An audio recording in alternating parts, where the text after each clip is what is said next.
Namaskara. Welcome to Vikasana Inspiring People to Blossom.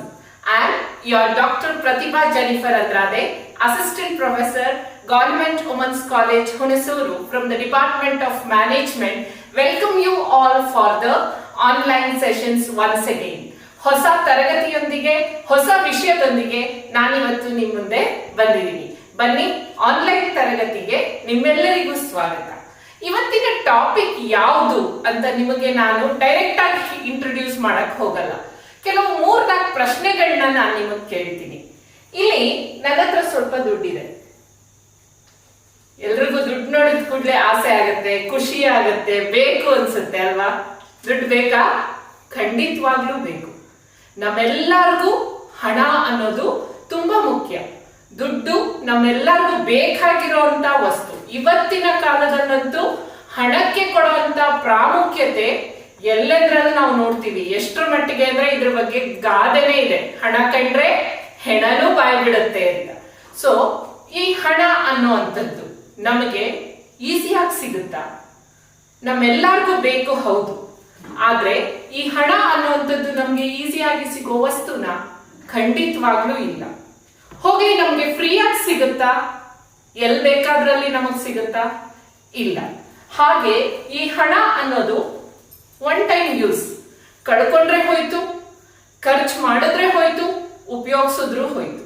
So ಹಣ ಅನ್ನೋದು single use, scarce, ಎಲ್ಲೆದ್ರಲ್ಲಿ ನಮಗ್ ಸಿಗಲ್ಲ, ಫ್ರೀ ಆಗು ಯಾರು ನಮಗ್ ಇದನ್ನ ಕೊಡಲ್ಲ. ಸೊ ಇಲ್ಲಿರೋ ದುಡ್ಡನ್ನ ನಾನು ವಾಪಸ್ ಇಟ್ಟಿದ್ದೀನಿ. ಸೊ ಇದು ನಿಮಗೆ ಮೊದಲನೇ ಥಾಟ್ ಪ್ರೊವೋಕಿಂಗ್ ಆಯ್ತು. ಎರಡನೇ ಥಾಟ್ ಪ್ರೊವೋಕಿಂಗ್, ಎಷ್ಟು ಜನ ಬಿಸ್ನೆಸ್ ಲೈನ್, ಎಕನಾಮಿಕ್ ಟೈಮ್ಸ್ ಈ ತರದ ನ್ಯೂಸ್ ಪೇಪರ್ ಇವತ್ತು ಓದ್ತಾ ಇದ್ದೀರಾ? ಓದ್ತಿಲ್ಲ ಅಂದ್ರೆ ಓದಿ. BBA, BCom, MBA, MCom ಯಾವುದೇ ತರಗತಿಗಳಲ್ಲಿ ನೀವಿರ್ಬೋದು, ನಿಮಗೆ ಕಾಮರ್ಸ್ ಅಂಡ್ ಮ್ಯಾನೇಜ್ಮೆಂಟ್ ಸ್ಟೂಡೆಂಟ್ಸ್ಗೆ knowledge of business is very much necessary and important also. So ನೀವು ಆ ಪರ್ಟಿಕ್ಯುಲರ್ ಸಬ್ಜೆಕ್ಟ್ ಬಗ್ಗೆ, ಬಿಸ್ನೆಸ್ ಬಗ್ಗೆ ಓದ್ಬೇಕಾದ್ರೆ ಆ ನ್ಯೂಸ್ ಪೇಪರ್ಗಳನ್ನ ಗ್ಲಾನ್ಸ್ ಮಾಡಿದ್ರೆ you will come across number of financial terminologies. It can be investment. ಆ ಕಂಪನಿ ಇಷ್ಟು ಬಿಲಿಯನ್ ಇನ್ವೆಸ್ಟ್ ಮಾಡ್ತು, ಇವತ್ತು ಆ MNC ಇಲ್ಲಿ ಬರ್ತಾ ಇದೆ, ಇಲ್ಲಿ ಇನ್ವೆಸ್ಟ್ ಮಾಡ್ತಾ ಇದೆ. ಇವತ್ತಿನ ನ್ಯೂಸ್ ನೀವು ನೋಡಿದ್ರೆ ಇಂಡಿಯನ್ ಬಿಸ್ಕೆಟ್ ಕಂಪನೀಸ್ ಕ್ರೋರ್ಸ್ ಅಲ್ಲಿ ಲಾಭ ಮಾಡಿದವೆ ಲಾಕ್ಡೌನ್ ಪೀರಿಯಡ್, ಕೊರೋನಾ ಎಫೆಕ್ಟ್ ಅಲ್ಲಿ. ಯಾವ ಬಿಸ್ನೆಸ್ ಫೇಲ್ಯೂರ್ ಅಂತ ಅನ್ಕೊಂಡಿದ್ರು ಆ ಬಿಸ್ನೆಸ್ ಫ್ಲರಿಶ್ ಆಗಿದೆ. ಅವರು ಬಂಡವಾಳ ಹೂಡಿಕೆ ಮಾಡ್ತಿದ್ದಾರೆ, investment, capital. So there are big jargons, profits, loss. So all these things we are seeing in the newspapers regarding companies. What does this tell you? These are financial terminologies, what I have told you. Capital, investment, profit, finance, etc. etc. So ಇದನ್ನ ನಾವು financial terminologies ಅಂತ mention ಮಾಡ್ತೀವಿ. ಈಗ ದೊಡ್ಡ ದೊಡ್ಡ ಮಾತಾಯ್ತು. ನನ್ನ ಪ್ರಕಾರ ನಾನೊಂದು ಇನ್ನೊಂದು ಕ್ವೆಶ್ಚನ್ ಕೇಳ್ತೀನಿ ನಿಮಗೆ ಬೆಸ್ಟ್ ಫೈನಾನ್ಸಿಯರ್ ಮ್ಯಾನೇಜರ್ ಯಾರು? ಬೆಸ್ಟ್ ಫೈನಾನ್ಸ್ ಮ್ಯಾನೇಜರ್ ಯಾರು ನಿಮಗ್ ಗೊತ್ತಿರೋರು ಅಂತ ಕೇಳಿದ್ರೆ ನಿಮ್ಮ ಆನ್ಸರ್ ಏನು? ಒಂದು ಕ್ಷಣ ಯೋಚನೆ ಮಾಡಿ. Who is the best finance manager according to you? ಯೋಚನೆ ಮಾಡ್ತಿದ್ದೀರಲ್ಲ, ತಕ್ಷಣ ನೀವು ಹೊಡಿಬೇಕು, ಇಟ್ಸ್ ಯೋರ್ ಮದರ್. ನಿಮ್ಮ ತಾಯಿ ನಿಮ್ಮ ಮನೆಯಲ್ಲಿ ಬೆಸ್ಟ್ ಫೈನಾನ್ಸ್ ಮ್ಯಾನೇಜರ್. ನಿಮಗೆ ಕಾಲೇಜ್ಗೆ ಹೋಗ್ಬೇಕಾದ್ರೆ, ದುಡ್ಡು ಬೇಕಾದ್ರೆ ನೀವು ಮನೆಯಲ್ಲಿ ನಿಮ್ಮ ತಂದೆನ ಕೇಳಲ್ಲ, ನಿಮ್ಮ ಅಣ್ಣ ತಮ್ಮಂದ್ರನ್ನ ಕೇಳಲ್ಲ. ಅವ್ರು ಕೇಳಿದ್ರು ಇಲ್ಲ ಅನ್ಬೋದು, ಆದ್ರೆ ನಿಮ್ಮ ತಾಯಿನ ಕೇಳಿದಾಗ ಯಾವತ್ತಾದ್ರೂ ಇಲ್ಲ ಅಂತ ಹೇಳಿದಾರ? ಎಲ್ಲಿಂದಾದ್ರೂ ನಿಮಗೆ ಅದನ್ನ ಅರೇಂಜ್ ಮಾಡಿ ಕೊಟ್ಟಿದ್ದಾರೆ, ಹೌದೋ ಇಲ್ವೋ? ಒಂದಲ್ಲ ಒಂದು ಸಿಚುವೇಶನ್ ಅಲ್ಲಿ ನಿಮಗೆ ಅನ್ಸಿರುತ್ತೆ, ನನ್ನ ಅಮ್ಮ ಎಷ್ಟು ಚೆನ್ನಾಗಿ ಮನೇನ ನಡೆಸ್ತಾ ಇದ್ದಾರೆ ಅಂತ. ಅನ್ನಿಸ್ಬೇಕು ಕೂಡ, because she is the best manager and live example whom we see every day. So these 3 questions have given you some thought-provoking process. This is the crux of today's topic. So let me tell you the topic if you have not again thought of it. It is something related to finance. Yes, it is Introduction to Financial Management. So ivattina topic, introducing you all commerce and management graduates to the topic financial management. ಇದನ್ನ ಕನ್ನಡದಲ್ಲಿ ನಾವು ಹೇಳೋದಾದ್ರೆ ಹಣಕಾಸು ನಿರ್ವಹಣೆಯ ಒಂದು ಸಣ್ಣ ಪರಿಚಯ ಅಥವಾ ಕಿರು ಪರಿಚಯ ಅಂತಾನೂ ಹೇಳ್ಬೋದು. ಹಣಕಾಸು ನಿರ್ವಹಣೆ ಎರಡು ದೊಡ್ಡ ಟರ್ಮಿನಾಲಜೀಸ್, ಎರಡು ಬೇರೆ ಬೇರೆ ಶಬ್ದಗಳು ಕೂಡ, ಅವುಗಳದೇ ಆದ ಅರ್ಥ ಇದೆ. ಸೊ ಇವತ್ತಿನ ತರಗತಿ ನಿಮಗೆ ಒಂದು ಸ್ಟ್ರಾಂಗ್ ಫೌಂಡೇಶನ್ ನ ಹಾಕೊಡೋದ್ರಲ್ಲಿ ಯಾವ ಡೌಟು ಇಲ್ಲ. ಯಾಕಂದ್ರೆ you are the young budding managers who are going to occupy the responsible positions in various organizations tomorrow. If you don't have the knowledge of this particular concept or the subject, financial management, the decisions that you take can make or break the company.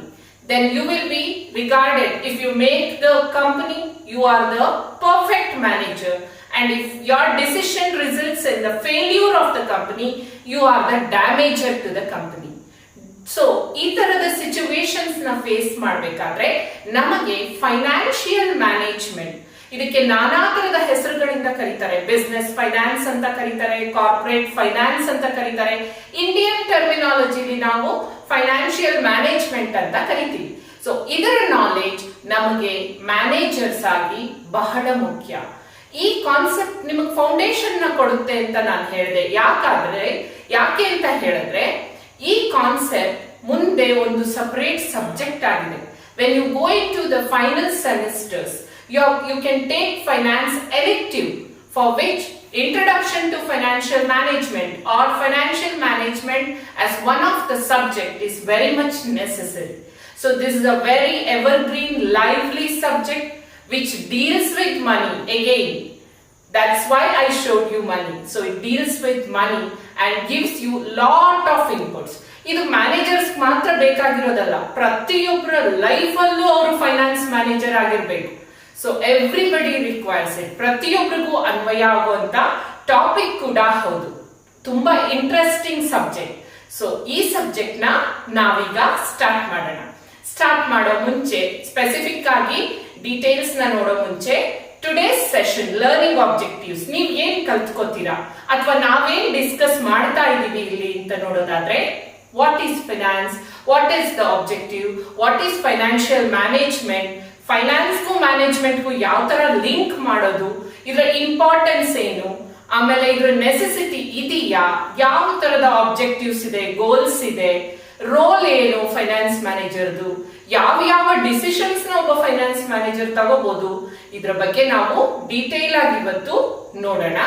ನನ್ನ ಕ್ಲಾಸಿನ PPT ಕೆಳಗಡೆ ನಿಮಗೆ ಕಾಣಿಸ್ತಾ ಇರೋ triangular, ಒಂದು ಚಿಕ್ಕ triangular symbol ಇದೆ, ಅದನ್ನ press ಮಾಡಿ ವಿಡಿಯೋದ ಕೆಳಗಡೆ ನಿಮಗೆ ಡಿಸ್ಕ್ರಿಪ್ಷನ್ ಓಪನ್ ಆಗುತ್ತೆ. ಈ PPT ಯ ಲಿಂಕ್ ಅಲ್ಲಿದೆ. You can open the link and you can refer the PPT also. In between I be referring the PPT. ಎಲ್ಲಿ ಬೇಕೋ ಅಲ್ಲಿ ನಾನು ನಿಮಗೆ PPT ತೋರಿಸಿ ಎಕ್ಸ್ಪ್ಲೈನ್ ಮಾಡ್ತಿರ್ತೀನಿ. ಹಾಗೆ ನಾನು ನಿಮ್ಮ ಹತ್ರ ಎಕ್ಸ್ಪ್ಲನೇಷನ್ ಗಳ ಮೂಲಕ ಮಾತಾಡ್ತಿರ್ತೀನಿ. ನಿಮಗೇನಾದ್ರೂ ಈ ತರಗತಿಯಲ್ಲಿ ಡೌಟ್ ಇದ್ರೆ later you can post it in the comment box. Feel free to give the comments also in the comment box. So let us start the session. Come, I'll start with the PPT. Come students, welcome to Introduction to Financial Management. The session will begin with, will be understanding. So probably these are the learning objectives for you. So together we'll be understanding what is financial management, for which we'll be knowing the introductory part, meaning and definition. Then further we'll be moving ahead with why financial management, for which we'll be dealing with the goals, objectives, importance and scope. And then we'll be moving with when and where financial management is about. So for this we'll be dealing with understanding the financial decisions, then risk and return trade-off, and then relationship of finance with other areas. And finally, we'll understand the how of financial management with the concepts, functions and emerging role of finance manager in an organization, and organization function of finance, the whole structure of finance, and then a small problem that creeps in, that is agency problem. So today's session deals with what, why, when and where and how about financial management. Shall we start? Yeah. What is finance? You are seeing the pictures here. ನೀವು ಇಲ್ಲಿ ಕೆಲವು ಪಿಕ್ಚರ್ಸ್ನ ನೋಡ್ತಾ ಇದ್ದೀರಾ. Finance ಅಂದರೆ ಏನು? ದುಡ್ಡಿದೆ, ಯಾರೋ ಒಬ್ಬರು ಕೂತ್ಕೊಂಡೇನೋ ಕ್ಯಾಲ್ಕುಲೇಷನ್ಸ್ ಮಾಡ್ತಾ ಇದ್ದಾರೆ, ಎಲ್ಲ ರೀತಿಯ ಸಿಂಬಲ್ಸ್ ಕಾಣಿಸ್ತಾ ಇದೆ, ಇಲ್ಲಿ mathematical symbols equals to finance ಅಂತ ಇದೆ. So put it in simple terms, it is money plus mathematics, some calculations results in finance. So finance is nothing but the activities of money. Those activities are the mathematical activities, calculative activities. So money plus mathematics results in finance. Now you have understood finance. Next we'll see what is management. Management ಅಂದರೆ ಏನು, ನಿರ್ವಹಣೆ ಅಂದರೆ ಏನು, ಹಣಕಾಸು ಅಂದರೆ ಏನು ಅಂತ ಗೊತ್ತಾಯಿತು. It is money plus mathematics. ಹಾಗಾದರೆ ನಿರ್ವಹಣೆ ಅಂದ್ರೇನು? Management deals with 5 M's. They are called as resources, ಸಂಪನ್ಮೂಲಗಳು. Men, material, machines, methods and money. So these are the 5 important resources. If any one resources is missing, then management is not complete. Management requires people to work, men, workers. Next, it requires raw materials as materials. Next, it requires equipments, tools as machineries. Then it has processes, researchers. It is called as method. To perform all these things, it requires money, capital. So these are the 5 M's of management. So with these 5 M's, what does management do really? What is management with 5 M's is the functions or process of management, that is planning, organizing, staffing, directing and controlling. ನಮ್ಮ ಮನೇಲಿ ಯಾವುದಾದ್ರೂ function ಆಗಬೇಕಾದ್ರೆ ನಾವು ಈ ಎಲ್ಲ ಆ್ಯಕ್ಟಿವಿಟೀಸ್ನ ಮಾಡ್ತೀವಿ. ಮನೇಲೊಂದು ಮದುವೆ ಆಗ್ತಾ ಇದೆ ಅಂದರೆ we plan for it. Then according to the plan we organise the resources, ಬೇಕಾಗಿರೋಂಥ ಸಂಪನ್ಮೂಲಗಳನ್ನ ನಾವು ಕ್ರೋಢೀಕರಿಸ್ತೀವಿ.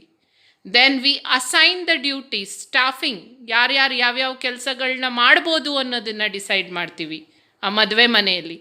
ನೆಕ್ಸ್ಟ್ ವಿ ಡೈರೆಕ್ಟ್, ಯಾರಾದರೂ ಒಬ್ಬರು ಮುಂದಾಳತ್ವ ತಗೊಂಡು ಯಾರು ಯಾವ ರೀತಿ ನಡ್ಕೋಬೇಕು, ಯಾವ ಕೆಲಸ ಮಾಡಬೇಕು ಮಾಡಬಾರ್ದು ಅನ್ನೋದನ್ನು ಡೈರೆಕ್ಟ್ ಮಾಡ್ತಾರೆ. ಮತ್ತೊಬ್ಬರು ಕಂಟ್ರೋಲಿಂಗ್ ಕೂಡ ಮಾಡ್ತಾರೆ. ಸೊ ಆಗ ಮಾತ್ರ ಅಲ್ಲಿ ಶಾಂತಿಯಿಂದ ಎಲ್ಲ ರೀತಿಯ ಕೆಲಸಗಳು ನಡೆಯುತ್ತೆ, ಮದುವೆ ಆರ್ಗನೈಸ್ ಮಾಡಿರೋದು ಸಕ್ಸಸ್ಫುಲ್ ಆಗುತ್ತೆ. ಹಾಗೆ management deals with planning, organising, staffing, directing and controlling. So these are the activities of management with these 5 M's of management. Now you have understood what is management and what is finance. Are you clear about it? We just saw in the slides what is finance and what is management. Finance ಅಂದ್ರೆ ಏನು, ಹಣಕಾಸು ಅಂದ್ರೆ ಏನು ಅನ್ನೋದನ್ನ ನಾನು ನಿಮಗೆ slide ಅಲ್ಲಿ ತೋರಿಸ್ದೆ. You saw money plus mathematics equals finance. That's what I told you. ಹಣ ಮತ್ತು ಕೆಲವು ಲೆಕ್ಕಗಳು ಅದನ್ನ ಮಾಡಿದ್ರೆ ನಮಗೆ ಫೈನಾನ್ಸ್ ಸಿಕ್ಬಿಡುತ್ತೆ. ಸೊ ಫೈನಾನ್ಸ್ ಅಂದ್ರೆ ಏನು? ಹಣವನ್ನ ನಾವು ಯಾವ ರೀತಿ ಬಳಕೆ ಮಾಡ್ತೀವಿ, ಕೂಡ್ಸೋದು, ಕಳಿಯೋದು, ಗುಣಿಸೋದು, ಭಾಗಾಕಾರ, ಈ ಸಿಂಪಲ್ ಟರ್ಮಿನಾಲಜೀಸ್ ನ ಯೂಸ್ ಮಾಡಿ ಆವರೇಜ್ ಆಫ್ 10th ಸ್ಟ್ಯಾಂಡರ್ಡ್ ಇನ ಮ್ಯಾಥಮೆಟಿಕಲ್ ನಾಲೆಜ್ ಯೂಸ್ ಮಾಡಿ ನಾವು ಫೈನಾನ್ಸ್ ನ ಕ್ಯಾಲ್ಕುಲೇಷನ್ಸ್ ಅಲ್ಲಿ ಬಳಸ್ತೀವಿ. So this is what is finance, simple calculations of money. Then what is management? So management ಅಂದ್ರೆ ಏನು? ಮ್ಯಾನೇಜ್ಮೆಂಟ್ ಅಲ್ಲಿ 5 M's ಇದೆ ಅಂತ ನಾನು ನಿಮಗೆ ಹೇಳಿದೆ. What are those 5 M's? Men, material, machines, methods and money. Men, machines, materials, methods. ಈ 4 ಇಲ್ಲ ಅಂದ್ರೂ ನಾವು ಆಲ್ಟರ್ನೇಟ್ ಅರೇಂಜ್ಮೆಂಟ್ ಮಾಡ್ಕೋಬಹುದು. ಆದ್ರೆ ಹಣ ಇಲ್ಲ ಅಂದ್ರೆ ಈ 4 ರನ್ ಮಾಡಕ್ಕೆ ನಮಗೆ ಮನಿ ಬೇಕು. The 5th important resource of management is money, and in financial management we deal with money. So what is management ಅಂತ ನಾನು ನಿಮಗೆ ಏನ್ ಕೇಳಿದ್ರೆ, it's a process of planning, organising, staffing, directing and controlling. So when we apply the concept of finance, management in finance while handling the money or capital, it becomes financial management. ಎಷ್ಟು simple ಅಲ್ಲ. ಹಣವನ್ನ ನಾವು ಕೆಲವು ಲೆಕ್ಕಗಳ ಆಧಾರದ ಮೇಲೆ ಅದನ್ನ ಉಪಯೋಗಿಸಿ ಅದನ್ನ ನಿರ್ವಹಣಾ ಶಾಸ್ತ್ರದ ಕೆಲವು ಅಂಶಗಳನ್ನ ಒಳಗೊಳಿಸಿದಾಗ ಅದು ಫೈನಾನ್ಷಿಯಲ್ ಮ್ಯಾನೇಜ್ಮೆಂಟ್ ಆಗುತ್ತೆ, ಹಣಕಾಸಿನ ನಿರ್ವಹಣೆ ಆಗುತ್ತೆ. So finance and management. Hope you are clear. Come, we'll continue with what is financial management, the codes. Before that, let me remind you, finance is called as life blood of an organization. ನಮ್ಮ ದೇಹದಲ್ಲಿ ರಕ್ತದ ಕೆಲಸ ಏನು, blood ನ ಕೆಲಸ ಏನು, ಪ್ರತಿಯೊಂದು ಪಾರ್ಟ್ಗೂ ನಮ್ಮ ದೇಹದ ಪಾರ್ಟ್ಸ್ಗೂ ಬೇಕಾಗಿರುವಂತ ಆಹಾರ ಕಣಗಳಾಗಿರ್ಬೋದು, ಆಮ್ಲಜನಕ ಆಗಿರ್ಬೋದು, ಆಕ್ಸಿಜನ್ ಅಂಡ್ ಫುಡ್ ಮೆಟೀರಿಯಲ್ಸ್ ಅದನ್ನ ಸಪ್ಲೈ ಮಾಡೋದು, ಮತ್ತೆ ಬೇಡದೇ ಇರೋ ಪದಾರ್ಥಗಳನ್ನ ಹೊರತೆಗೆಯೋದು. ಸೊ ಇದನ್ನ ಕೆಲಸ ರಕ್ತ ಮಾಡುತ್ತೆ. ಅದೇ ರೀತಿ money or finance is regarded as life blood of an organisation. ಯಾಕೆ? ಪ್ರತಿಯೊಂದು ಆಕ್ಟಿವಿಟಿನೂ ಫೈನಾನ್ಸ್ ಮೇಲೆ ನಿಂತಿದೆ. Without finance we can't do anything in the organisation. ನಾನು ಆಗ್ಲೇ ಹೇಳಿದೆ, 5 M's ಅಲ್ಲಿ ಈ ಕೊನೆ ಮನಿ ಅನ್ನೋ ಎಂ ಇಲ್ಲ ಅಂದ್ರೆ ಇಡೀ ಆರ್ಗನೈಸೇಷನ್ ರನ್ ಮಾಡಕ್ಕಾಗಲ್ಲ. ಜನ ಕೆಲ್ಸಕ್ಕೆ ಬರಲ್ಲ, ನೀವು ರೋಬೋಟ್ಸ್ ನ ತಗೊಳಕ್ಕಾಗಲ್ಲ, ಪರ್ಚೇಸ್ ಮಾಡಕ್ಕೆ, ಕೆಲಸ ಮಾಡಕ್ಕೆ, ಮೆಟೀರಿಯಲ್ಸ್ ತಗೊಳಕ್ಕಾಗಲ್ಲ, ಮೆಷಿನ್ಸ್ ತಗೊಳಕ್ಕಾಗಲ್ಲ ಉತ್ಪಾದನೆ ಮಾಡೋದಕ್ಕೆ, ಆಮೇಲೆ ಯಾವುದೇ ರೀತಿಯ ಮೆಥಡಾಲಜಿ, ರಿಸರ್ಚ್ ಇದು ನಮಗೆ ಸಿಗಲ್ಲ. So money plays a very vital role. That's why this particular concept is very important for all of us. Come, we'll quickly see the definition and meaning of financial management. Going directly into the definitions and meaning of financial management, let me give a thought process for you. ಸ್ವಲ್ಪ ಯೋಚನೆ ಮಾಡೋಣ. You want to start a business. Think that you are initiating a business, then what are the questions that are coming to your mind? What is the form of the business? ನಾನು ಯಾವ ರೀತಿಯ ಬಿಸ್ನೆಸ್ನ ಮಾಡ್ಬೋದು? What should be the investment in assets? ಯಾವ್ಯಾವ ರೀತಿ ನಾನು ಬಂಡವಾಳಗಳನ್ನ ಹೂಡಬೇಕು? Next, how will you get or raise money? ನನಗೆ ಈ ಬಂಡವಾಳ ಹೂಡೋದಕ್ಕೆ ಹಣಕಾಸು ಎಲ್ಲಿಂದ ಬರುತ್ತೆ? What will be the mix? ಯಾವ ರೀತಿಯ ನಾನು ಕ್ಯಾಪಿಟಲ್ ಸ್ಟ್ರಕ್ಚರ್ನ ಮಿಕ್ಸ್ನ ಹಾಕ್ಕೋಬೇಕು? So next question, how will you handle the day to day activities and payments? ದಿನನಿತ್ಯಕ್ಕೆ ಬೇಕಾಗಿರೋವಂಥ ಹಣಕಾಸಿನ ವ್ಯವಸ್ಥೆ, ಆ್ಯಕ್ಟಿವಿಟೀಸ್ನ ಮಾಡೋವಂಥದ್ದು, ಪ್ರೊಡಕ್ಷನ್ ಮಾಡೋವಂಥದ್ದು, ಹಾಗೆ ಅದನ್ನು ಪೇಮೆಂಟ್ಸ್ ರೂಪದಲ್ಲಿ ಕೊಡೋವಂಥದ್ದು ಕೂಡ, ಇದರ ನಿರ್ವಹಣೆ ಹೇಗೆ? So these are some of the questions in front of you. There are many forms of business. As you know, there is partnership, there is sole proprietorship, there is company, public, private, etc. And ಈ ಫಾರ್ಮಲ್ಲಿ ಯಾವ ಬಿಸ್ನೆಸ್ನ ನೀವು ತಗೋಬೇಕು, ಯಾವ ರೀತಿ investment ಮಾಡಬೇಕು, ಎಷ್ಟು ಅಸೆಟ್ಸಲ್ಲಿರಬೇಕು, ಎಷ್ಟು ಅದರಲ್ಲಿ ಕರೆಂಟ್ ಅಸೆಟ್ಸ್ ಇರಬೇಕು, ಎಷ್ಟು ಫಿಕ್ಸ್ಡ್ ಅಸೆಟ್ಸ್ ಇರಬೇಕು, then how will you get or raise money? ಎಲ್ಲೆಲ್ಲಿಂದ ನಾನು ಹಣಕಾಸಿನ ವ್ಯವಸ್ಥೆನ ಮಾಡ್ಕೋಬೋದು ನಮ್ಮ ಬಿಸ್ನೆಸ್ಗೆ? ಬ್ಯಾಂಕ್ಗೆ ಹೋಗಬೇಕಾ, ಫೈನಾನ್ಷಿಯಲ್ ಇನ್ಸ್ಟಿಟ್ಯೂಷನ್ಸ್ಗೆ ಹೋಗಬೇಕಾ, ಮನಿ ಲೆಂಡರ್ಸ್ ಹತ್ರ ಹೋಗಬೇಕಾ, ನನ್ನ ದುಡ್ಡನ್ನೇ ನಾನು ಹಾಕ್ಕೋಬೇಕಾ? ಹಾಗಾದರೆ ಮಿಕ್ಸ್ ಯಾವ ರೀತಿ ಇರಬೇಕು? ಎಷ್ಟು ಸಾಲ, ಎಷ್ಟು ಸ್ವಂತ, ಈಕ್ವಿಟಿ ಆ್ಯಂಡ್ ಡೆಟ್ ಪ್ರಪೋರ್ಷನ್ ಯಾವ ರೀತಿ? Then how will you handle the day to day activity? That is nothing but working capital, ದಿನನಿತ್ಯದ ಬಳಕೆಗೆ ಬೇಕಾಗಿರೋ ಅಂಥ ಬಂಡವಾಳ. ಸೊ ಪೇಮೆಂಟ್ಸ್ ಯಾವ ರೀತಿ, ಕ್ರೆಡಿಟ್ ಕೊಟ್ಟಿದ್ರೆ ರಿಸೀವೇಬಲ್ಸ್ ಮ್ಯಾನೇಜ್ಮೆಂಟ್ ಯಾವ ರೀತಿ ಮಾಡಬೇಕು? ಸೊ ಇದೆಲ್ಲ ಪ್ರಶ್ನೆಗಳು ನಮ್ಮ ಮನಸ್ಸಿನಲ್ಲಿ ಮೂಡುತ್ತೆ ನಾವು ಬಿಸ್ನೆಸ್ ಸ್ಟಾರ್ಟ್ ಮಾಡ್ಕೋಬೇಕು ಅಂದಾಗ. ಇದಕ್ಕೆ ಉತ್ತರ ಎಲ್ಲಿ ಸಿಗತ್ತೆ ಅಂದರೆ, all these questions are answered through the concept of financial management. So financial management is that subject which gives you the inputs for all the above questions, rather with a very vivid type of answers and apt answers. ಹೇಗೆ ಬೇಕೋ ಆ ರೀತಿ ನಮಗೆ financial management ಈ ಥರದ ಪ್ರಶ್ನೆಗಳಿಗೆ ಉತ್ತರನ ಕೊಡುತ್ತೆ. ಆಮೇಲೆ ನೆಕ್ಸ್ಟ್ ಫೈನಾನ್ಷಿಯಲ್ ಮ್ಯಾನೇಜ್ಮೆಂಟ್ನ ಒಂದು ಸಬ್ಜೆಕ್ಟ್ ಆಗಿ ಮ್ಯಾನೇಜ್ಮೆಂಟ್ ಸ್ಟೂಡೆಂಟ್ಸ್ ಯಾಕೆ ಕಲಿಬೇಕು? ನಾವು ಡೀಟೇಲ್ ಆಗಿ ಫೈನಾನ್ಷಿಯಲ್ ಮ್ಯಾನೇಜ್ಮೆಂಟ್ ಏನು ಅಂತ ಥಟ್ ಅಂತ ಹೋಗೋ ಬದಲು first will understand why this subject has to be studied. See, financial management, you have understood that it deals with money. So, finance is a scarce resource. ಎಲ್ಲರಿಗೂ ಸುಲಭವಾಗಿ ಸಿಗುವಂಥ ಸಂಪನ್ಮೂಲ ಹಣ ಅಲ್ಲ. It's scarce. Decisions are irreversible in finance. ಒಂದು ಸತಿ ನಾವು ಡಿಸಿಷನ್ನ ತಗೊಂಡ್ರೆ ಅದನ್ನು ಪುನಃ ತಪ್ಪಾಯಿತು ನಾನು ಸರಿ ಮಾಡ್ಕೊಳ್ತೀನಿ ಅನ್ನೋದಕ್ಕಾಗಲ್ಲ. They are irreversible. Next, it has cost involved. ಹಣ ಫ್ರೀಯಾಗಿ ಸಿಗಲ್ಲ. ಫೈನಾನ್ಸ್ ಯಾರಿಗೂ ಫ್ರೀಯಾಗಿ ಸಿಗಲ್ಲ. ನಾವು ಲೋನ್ ತೊಗೊಂಡ್ರೆ ಅದಕ್ಕೆ ಇಂಟ್ರೆಸ್ಟ್ ಕಟ್ಟಬೇಕು. ಈಕ್ವಿಟಿ ಶೇರ್ಸ್ ಹೋಲ್ಡರ್ಸಲ್ಲಿ ಇನ್ವೆಸ್ಟ್ ಮಾಡಿದ್ರೆ ಡಿವಿಡೆಂಡ್ಸ್ ಕೊಡಬೇಕು ಶೇರ್ ಹೋಲ್ಡರ್ಸ್ಗೆ. So it has cost concept and ultimately dealing with others funds. Finance managers are not investing their funds, but they'll be having the funds invested by somebody else as shareholders and debenture holders, or the loans given by the financial institutions. So dealing with other funds. This makes the concept financial management very necessary for the firm's survival, growth and flourish with flying colors. So ಯಾವುದೇ ಒಂದು organisation survive ಆಗೋಕ್ಕೆ ಅಥವಾ develop ಆಗೋಕ್ಕೆ, growth ಆಗೋದಕ್ಕೆ, ಹಾಗೆ ಮುಂದೆ ಉನ್ನತ ಮಟ್ಟಕ್ಕೆ ಏರೋದಕ್ಕೆ ಫೈನಾನ್ಷಿಯಲ್ ಮ್ಯಾನೇಜ್ಮೆಂಟಿನ ಕಾನ್ಸೆಪ್ಟ್ಗಳ ಅವಶ್ಯಕತೆ ತುಂಬ ಅಗತ್ಯವಾಗಿ ಇದೆ. ಆದ್ದರಿಂದ ನಾವು ಈ ಸಬ್ಜೆಕ್ಟ್ಸ್ನ ಡೀಟೇಲ್ ಆಗಿ ತಿಳ್ಕೋಬೇಕು. ಈಗ ನಾವು ಮೀನಿಂಗ್ ಮತ್ತು ಡೆಫಿನೇಷನ್ಸ್ನ ನೋಡೋಣ. So financial management meaning and definitions.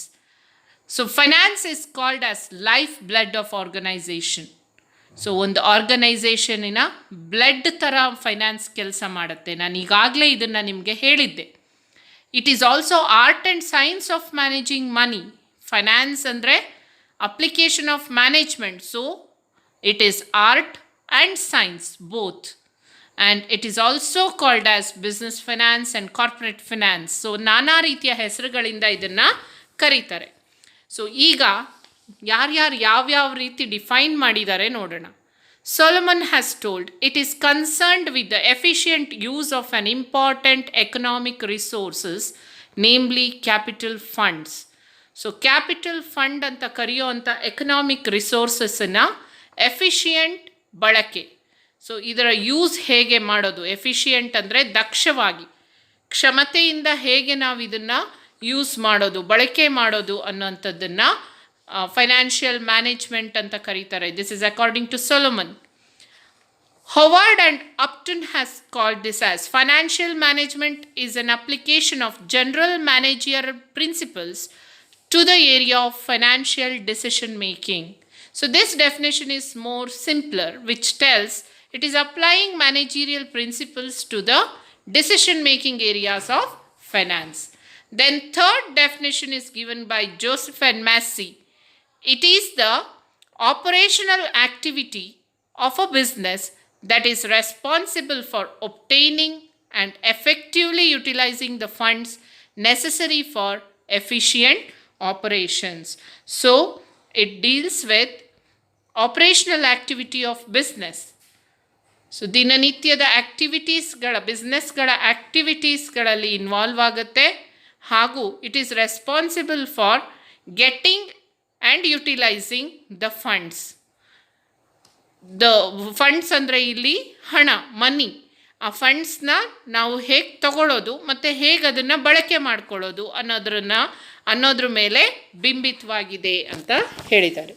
So ಈ ಆಧಾರದಲ್ಲಿ ಸಿಂಪಲ್ ಆಗಿ if we want to tell the meaning, it is financial management means planning, organizing, directing and controlling the financial activities such as procuring, allocating, utilizing, disposing and controlling the funds in an organization.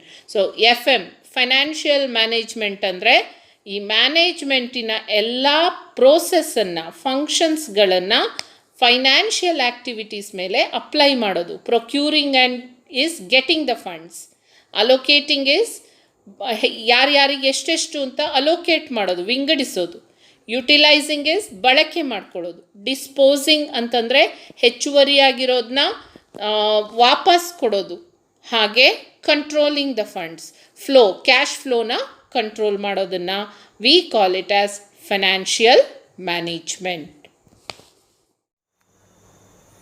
So just now you saw in the PPT why we have to study this particular subject. Financial management ನಾವು ಯಾಕೆ ಕಲಿಬೇಕು? ಯೂನಿವರ್ಸಿಟಿಯವ್ರ syllabus ಅಲ್ಲಿ ಇಟ್ಟಿದ್ದಾರೆ ಅದಕ್ಕೆ ಕಲಿಬೇಕಲ್ಲ? ಅಲ್ಲ. Financial management ಅನ್ನೋದು ಎಷ್ಟು important ಅಂತ ನಾನು ನಿಮಗೆ ಇಂಟ್ರೊಡಕ್ಷನ್ ಕೊಡ್ಬೇಕಾದ್ರೆ ಹೇಳಿದೆ. You can make a company or break a company through your financial decisions as managers.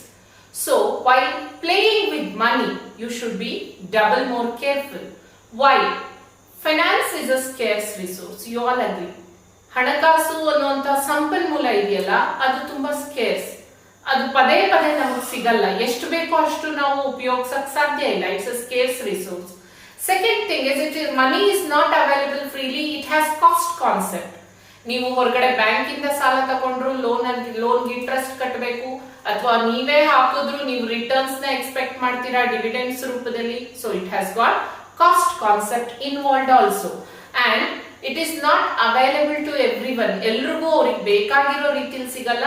Any decision that is taken on finance is irreversible. ನೀವು ಅದನ್ನ ರಿವರ್ಸ್ ಮಾಡಕ್ ಆಗಲ್ಲ. ಇವತ್ತು ಒಂದ್ ಕಡೆ ನಾನು ಜಾಗ ತಗೊಂಡು ಬಿಲ್ಡಿಂಗ್ ಕಟ್ಟಿ ನಾಳೆ ನನಗದು ಬೇಡ ಅಂತ ಹೇಳಿ ನಾನು ಮಾರ್ತೀನಿ ಅಂತ ಹೋದ್ರೆ ನನಗೆ ಲಾಸೇ ಆಗೋದು. ಬೇರೆ ಕಡೆ ತಗೊಳಕ್ಕೂ ನಾನು ಇನ್ವೆಸ್ಟ್ ಮಾಡಬೇಕು. Any decision that is taken is irreversible, and mainly in business you are playing with somebody else money as finance manager. ಅದು ನಿಮ್ಮ ದುಡ್ಡು ಆಗಿಲ್ಲದೆ ಇರಬಹುದು, ಇನ್ವೆಸ್ಟರ್ ದುಡ್ಡು ಆಗಿರಬಹುದು. ಸೊ ಬೇರೆಯವರ ಹಣದ ಜೊತೆ ನಾವು ಆಟ ಆಡ್ತಿರ್ತೀವಿ. That's why the concepts in financial management are very much necessary for the managers. With this background, you also saw the definitions and quotes by many people. And the crux of it is, the meaning is, it is applying management concepts or the functions like planning, organizing, directing, controlling, etc. while procuring. Procuring ಅಂದ್ರೆ ನಾವು ಹಣಕಾಸನ್ನ ತಗೊಳ್ಳೋದು, ಎಲ್ಲಿಂದ ನಮಗೆ ಸಿಗುತ್ತೆ ಅಂತ ಹುಡುಕೋದು. Then allocating it, ಯಾವ ಯಾವ investment ಗಳಿಗೆ ಎಷ್ಟೆಷ್ಟು ಬೇಕು ಅಂತ ವಿಂಗಡಣೆ ಮಾಡಿ ಅಲೋಕೇಟ್ ಮಾಡೋದು. Procuring, allocation, distributing it, and surplus ಇದ್ರೆ ಪ್ರಾಫಿಟ್ ಇದ್ರೆ ಡಿವಿಡೆಂಡ್ ಕೊಡೋದು, ಎಕ್ಸ್ಪ್ಯಾನ್ಷನ್ ಗೋಸ್ಕರ ರಿಟೆನ್ಷನ್ ಮಾಡ್ಕೊಳ್ಳೋದು. ಈ ತರದ ಡಿಸಿಷನ್ಸ್ ಗಳನ್ನ ನಾವು ತಗೊಳ್ಳೋದನ್ನ, ಇದನ್ನ ನಿರ್ವಹಣೆಯ ರೂಪದಲ್ಲಿ ಮಾಡೋದ್ರಿಂದ ಇದನ್ನ ನಾವು ಫೈನಾನ್ಷಿಯಲ್ ಮ್ಯಾನೇಜ್ಮೆಂಟ್ ಅಂತ ಕರಿತೀವಿ. ಸೊ ನಾವು ಈಗ ಥರೋ ಆಗಿ ಇಂಟ್ರಡಕ್ಷನ್ ಪಾರ್ಟ್ ನ ಮುಗಿಸಿದ್ವಿ. What is the meaning, what is the definitions and all. ನಾವು ಟು ಗೋ ಫರ್ದರ್, ಮುಂದೆ ನಾವು ಸ್ವಲ್ಪ complicated versions of financial management ನ ನೋಡೋದಾದ್ರೆ, ವಾಟ್ ಆರ್ ದ ಆಬ್ಜೆಕ್ಟಿವ್ಸ್? ನಮಗೆ ಫೈನಾನ್ಷಿಯಲ್ ಮ್ಯಾನೇಜ್ಮೆಂಟ್ ಯಾಕೆ ಬೇಕು? ಇದರ ಗುರಿಗಳೇನು, ಧ್ಯೇಯೋದ್ದೇಶ ಏನು? What are the objectives? ಇದರ ಪರಿಮಿತಿ, ವ್ಯಾಪ್ತಿ, scope. What is the scope? What is the importance? ಈ ಆಬ್ಜೆಕ್ಟಿವ್ಸ್ ನಲ್ಲಿ ಎಷ್ಟು ತರದ ಆಬ್ಜೆಕ್ಟಿವ್ಸ್ ಇದೆ, ಇದ್ರ ಬಗ್ಗೆ ಸ್ವಲ್ಪ ನೋಡ್ಕೊಂಬರೋಣ ಬನ್ನಿ. What are the goals or objectives? ಗುರಿಗಳೇನು financial management? There are broadly two important goals. The first one is profit maximization and the second one is wealth maximization. So ಮೊದಲನೇದು ಲಾಭಾಂಶದ ಗರಿಷ್ಠತೆ, ಎರಡನೇದು ಇನ್ವೆಸ್ಟರ್ಸ್ನ ಆಸ್ತಿಯ ಗರಿಷ್ಠತೆ. So profit maximisation and wealth maximisations are the two important objectives of financial management. Come, we'll see in detail about them. Both have for and against arguments, so we'll deal with one after the other. First one is profit maximization. Profit maximization andre ಏನು? ಇದಕ್ಕಿರೋಂಥ arguments, favourable and unfavourable ಆಗಿರೋಂಥದ್ದು ಯಾವ್ಯಾವುದು ಅಂತ ನೋಡೋದಾದರೆ, ಮೊದಲನೇದಾಗಿ favourable arguments. Traditional approach and main aim is to earn profit. So illi profit maximization's important aim is to make profits. Second is achieving maximum target profit with the resources. ಇರೋ ಸಂಪನ್ಮೂಲದಲ್ಲಿ maximum ಪ್ರಾಫಿಟ್ನ ನೋಡೋದು. So it is always short term oriented, depends on output and price levels always. So profit maximisation ಅನ್ನುವಂಥದ್ದು ಯಾವಾಗಲೂ ಉತ್ಪಾದನೆ ಮತ್ತು ಬೆಲೆ ಇವುಗಳ ಆಧಾರದ ಮೇಲೆ ನಿಂತಿರೋವಂಥದ್ದು. It can be through increasing sales, reducing the cost of production, etc. So ಆರ್ಗನೈಸೇಷನ್ಸಲ್ಲಿ ಪ್ರಾಫಿಟ್ಸ್ನ ಹೈ ಮಾಡಬೇಕಾದ್ರೆ ಸೇಲ್ಸ್ ಜಾಸ್ತಿ ಮಾಡೋಕ್ಕೆ ನೋಡ್ತಾರೆ, ಅಥವಾ ಕಾಸ್ಟ್ ಆಫ್ ಪ್ರೊಡಕ್ಷನ್ ಉತ್ಪಾದನೆ ವೆಚ್ಚದಲ್ಲಿ ಕಡಿತ ಮಾಡೋಕ್ಕೆ ನೋಡ್ತಾರೆ. ಹಾಗೆ profit is the parameter of success of any business. So profit ಮ್ಯಾಕ್ಸಿಮೈಸೇಷನಲ್ಲಿ ಪ್ರಾಫಿಟೇ ಎಲ್ಲ, ಹೈಯೆಸ್ಟ್ ಪ್ರಾಫಿಟ್ ಬಂದರೆ ಬಿಸ್ನೆಸ್ ಸಕ್ಸಸ್ ಅಂತ ಅರ್ಥ ಬರುತ್ತೆ. So next is profit is the main source of finance. So ಯಾವುದೇ ರೀತಿಯ ಉತ್ಪಾದನೆಗೆ ಅಥವಾ ಇನ್ವೆಸ್ಟ್ಮೆಂಟ್ಗೆ it is the main source. Unfavourable arguments ನೋಡೋದಾದರೆ it is vague, timing and duration is undefined. ಇದು ಕ್ಲಿಯರ್ ಆಗಿ ಡಿಫೈನ್ ಮಾಡಿಲ್ಲ. ಪ್ರಾಫಿಟ್ ಮ್ಯಾಕ್ಸಿಮೈಸೇಷನ್ ಯಾವ ಟೈಮಲ್ಲಿ ಪ್ರಾಫಿಟ್ಸು, ಯಾವ ಡ್ಯೂರೇಷನ್ ಪ್ರಾಫಿಟ್ಸ್ಗೆ ಲೆಕ್ಕ ಹಾಕೋಬೇಕು, ಇದನ್ನು ಈ ಕಾನ್ಸೆಪ್ಟ್ ಡಿಫೈನ್ ಮಾಡೋದಿಲ್ಲ. Then it ignores time value of money concept. So discounting factors, net present value, future cash flows, uncertainties, ಇದನ್ನು ಇದು ಕನ್ಸಿಡರ್ ಮಾಡಲ್ಲ. It also ignores risk. So ಮುಂದೆ ಬರೋವಂಥ risk, future is uncertain, so risk concept is completely ignored. It exploits workers and customers, it is exploitative. So production cost ಕಡಿಮೆ ಮಾಡಬೇಕು ಅಂತ ಹೇಳಿ ಲೇಬರರ್ಸ್ಗೆ ಸರಿಯಾಗಿ ವೇಜಸ್ ಕೊಡದೇ ಇರ್ಬೋದು, ವರ್ಕ್ ಎನ್ವೈರ್ನ್ಮೆಂಟ್ ಚೆನ್ನಾಗಿಲ್ಲದೆ ಇರ್ಬೋದು, ಹಾಗೆ ಗುಣಮಟ್ಟವನ್ನು ಮೇಂಟೈನ್ ಮಾಡ್ದಲೇ ಕಸ್ಟಮರ್ಸ್ಗೆ ಒಳ್ಳೆ ಪ್ರಾಡಕ್ಟ್ಸ್ ಕೊಡದೇ ಇರ್ಬೋದು. Next, it creates immoral practices, corruption, unfair trade practices etcetera.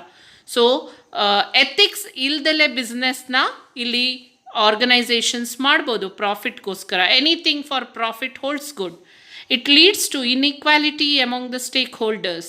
So ಈ ಥರ ಆದಾಗ ಎಲ್ಲ ರೀತಿಯ stakeholder is one who is getting affected or can affect the institution. So ಆ ಇನ್ಇಕ್ವಾಲಿಟಿ ಬರ್ಬೋದು. Next is about wealth maximisation. ನಾವು profit maximisation ಬಗ್ಗೆ ನೋಡಿದ್ವಿ. ಈಗ next wealth maximisation. Favourable arguments aims at maximization of value of the firm in the market.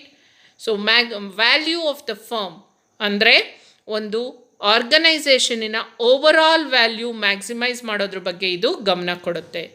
This increases EPS and net present worth of the share holders. ಯಾವಾಗ ಒಂದು ಆರ್ಗನೈಸೇಷನ್ನ value increase ಆಗುತ್ತೆ, earning per share ಮತ್ತು present worth share ಹೋಲ್ಡರ್ಸ್ದು ಜಾಸ್ತಿ ಆಗುತ್ತೆ. Therefore, it is concerned with the amount of cash flows generated rather than profits. So this considers cash flows and rather than it focuses on inflow of cash. Next, considers time and risk factors. So profit maximization ಇವೆರಡನ್ನೂ consider ಮಾಡಲ್ಲ ಅಂತಂದೆ, but wealth maximisation considers time and also risk. Next is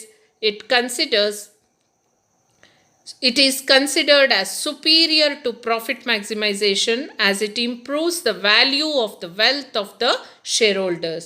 So shareholders value ಅನ್ನ ಇದು increase ಮಾಡೋದ್ರ ಕಡೆ ಗಮನ ಕೊಡುತ್ತೆ. So it provides efficient allocation of resources. ಎಲ್ಲೆಲ್ಲಿ ಅಲೋಕೇಟ್ ಆಗಬೇಕು ರಿಸೋರ್ಸಸ್ ಅಲ್ಲಿ ಅಲೋಕೇಟ್ ಮಾಡೋ ಕಡೆ ವೆಲ್ತ್ ಮ್ಯಾಕ್ಸಿಮೈಸೇಷನ್ ಕಾನ್ಸೆಪ್ಟ್ ಗಮನ ಕೊಡುತ್ತೆ. ಹಾಗೆ it ensures economic interest of the society. So corporate social responsibility ಕಾನ್ಸೆಪ್ಟನ್ನು ಕೂಡ ಇದು ಗಣನೆಗೆ ತೆಗೆದುಕೊಳ್ಳುತ್ತೆ. ಸೊಸೈಟಲ್ ಕಾನ್ಸೆಪ್ಟ್ನ ತೆಗೆದುಕೊಳ್ಳುತ್ತೆ ಗಣನೆಗೆ. Next, unfavourable arguments. Many people have some critics on this. may not be suitable for the present day businesses. So ಈಗಿನ ಕಾಲದ ಬಿಸ್ನೆಸ್ಗಳಿಗೆ ವೆಲ್ತ್ ಮ್ಯಾಕ್ಸಿಮೈಸೇಷನ್ ಸೂಟ್ ಆಗಲ್ಲ ಅಂತ ಕೆಲವರು ಹೇಳ್ತಾರೆ. ಆದರೆ ಸಾಮಾನ್ಯವಾಗಿ ಇದು ಸೂಟ್ ಆಗುತ್ತೆ. ಇನ್ನು ಕೆಲವರು ಹೇಳ್ತಾರೆ criticism, profit maximisation leads to wealth maximisation. So it is only the other name given to profit maximisation. So ಎರಡೂ ಒಂದೇನೆ, ಪ್ರಾಫಿಟ್ಟೇನೆ ವೆಲ್ತನ್ನು ಕ್ರಿಯೇಟ್ ಮಾಡೋದು ಅಂತ ಕೆಲವರು ಹೇಳ್ತಾರೆ. It creates agency problem and ownership management controversy. ಇದ್ರ ಬಗ್ಗೆ ನಾನು ನಿಮಗೆ ನೆಕ್ಸ್ಟ್ ಫರ್ದರ್ ಇದೇ ಕ್ಲಾಸಲ್ಲಿ ಲಾಸ್ಟಲ್ಲಿ ತಿಳಿಸ್ತೀನಿ. ಸೊ ಓನರ್ಸ್ ಮತ್ತು ಮ್ಯಾನೇಜ್ಮೆಂಟ್ ಬಗ್ಗೆ ಕಾನ್ಫ್ಲಿಕ್ಟ್ಸ್, ಭಿನ್ನಾಭಿಪ್ರಾಯಗಳಿಗೆ ಇದು ಕಾರಣ ಆಗುತ್ತೆ. So this is about wealth maximisation. So next we'll deal with the importance of the financial management. What is the importance? ಯಾಕೆ ಫೈನಾನ್ಷಿಯಲ್ ಮ್ಯಾನೇಜ್ಮೆಂಟ್ ಬೇಕು? It helps in financial planning, it helps in acquisition of funds, guides for proper usage of funds, crux is to take valuable financial decisions, it improves profitability, increases the value of the firm, promotes savings and retentions for expansion. ಈ need ಯಾಕಿದೆ financial management ಅಂದರೆ ಈ points ನೋಡಿದ್ರೆ ನಮಗೆ ಅರ್ಥ ಆಗುತ್ತೆ. ಪ್ರತಿಯೊಂದು ಸ್ಟೇಜಲ್ಲಿ ಪ್ಲ್ಯಾನಿಂಗಿಗೆ help ಮಾಡುತ್ತೆ. ಆಮೇಲೆ ಯಾವಾಗ ನಮಗೆ ರಿಸೋರ್ಸಸ್ ಬೇಕು, ಫಂಡ್ಸ್ ಬೇಕು, ಅದನ್ನು ಅಕ್ವೈರ್ ಮಾಡೋಕ್ಕೆ ಹೆಲ್ಪ್ ಮಾಡುತ್ತೆ. It guides for the usage of funds, ಗೈಡ್ಲೈನ್ಸ್ನ ಕೊಡುತ್ತೆ ಯಾವ ರೀತಿ ಬಳಕೆ ಮಾಡಬೇಕು ಅಂತ. ಫೈನಾನ್ಷಿಯಲ್ ಡಿಸಿಷನ್ಸ್ನ ತಗೊಳ್ಳೋಕ್ಕೆ ಫೈನಾನ್ಷಿಯಲ್ ಮ್ಯಾನೇಜ್ಮೆಂಟ್ ಹೆಲ್ಪ್ ಮಾಡುತ್ತೆ. ಇವೆಲ್ಲದರಿಂದ ಪ್ರಾಫಿಟಬಿಲಿಟಿ ಇಂಪ್ರೂವ್ ಮಾಡೋದಕ್ಕೂ ಅದು ಶ್ರಮಿಸುತ್ತೆ. ಇದರಿಂದ total value of the firm increase ಆಗುತ್ತೆ. And then savings, retentions and expansion of the business, everything depends upon financial management. That's why it is important. Now we'll see the scope of financial management. So when we see the scope, ಪರಿವ್ಯಾಪ್ತಿ ಅಂತ ನಾವು ಏನು ಹೇಳ್ತೀವಿ, ಪರಿಮಿತಿ ಅಥವಾ ವ್ಯಾಪ್ತಿ ಅಂತ ನಾವು ನೋಡಕ್ಕೆ ಹೋದಾಗ there are two approaches for financial management, traditional approach and modern approach. Traditional approach was during 1920s to 1950s, where it was called as narrow scope approach. It deals with only raising of funds, whereas modern approach is a vast approach. It not only deals with raising of funds but also application of funds that are raised.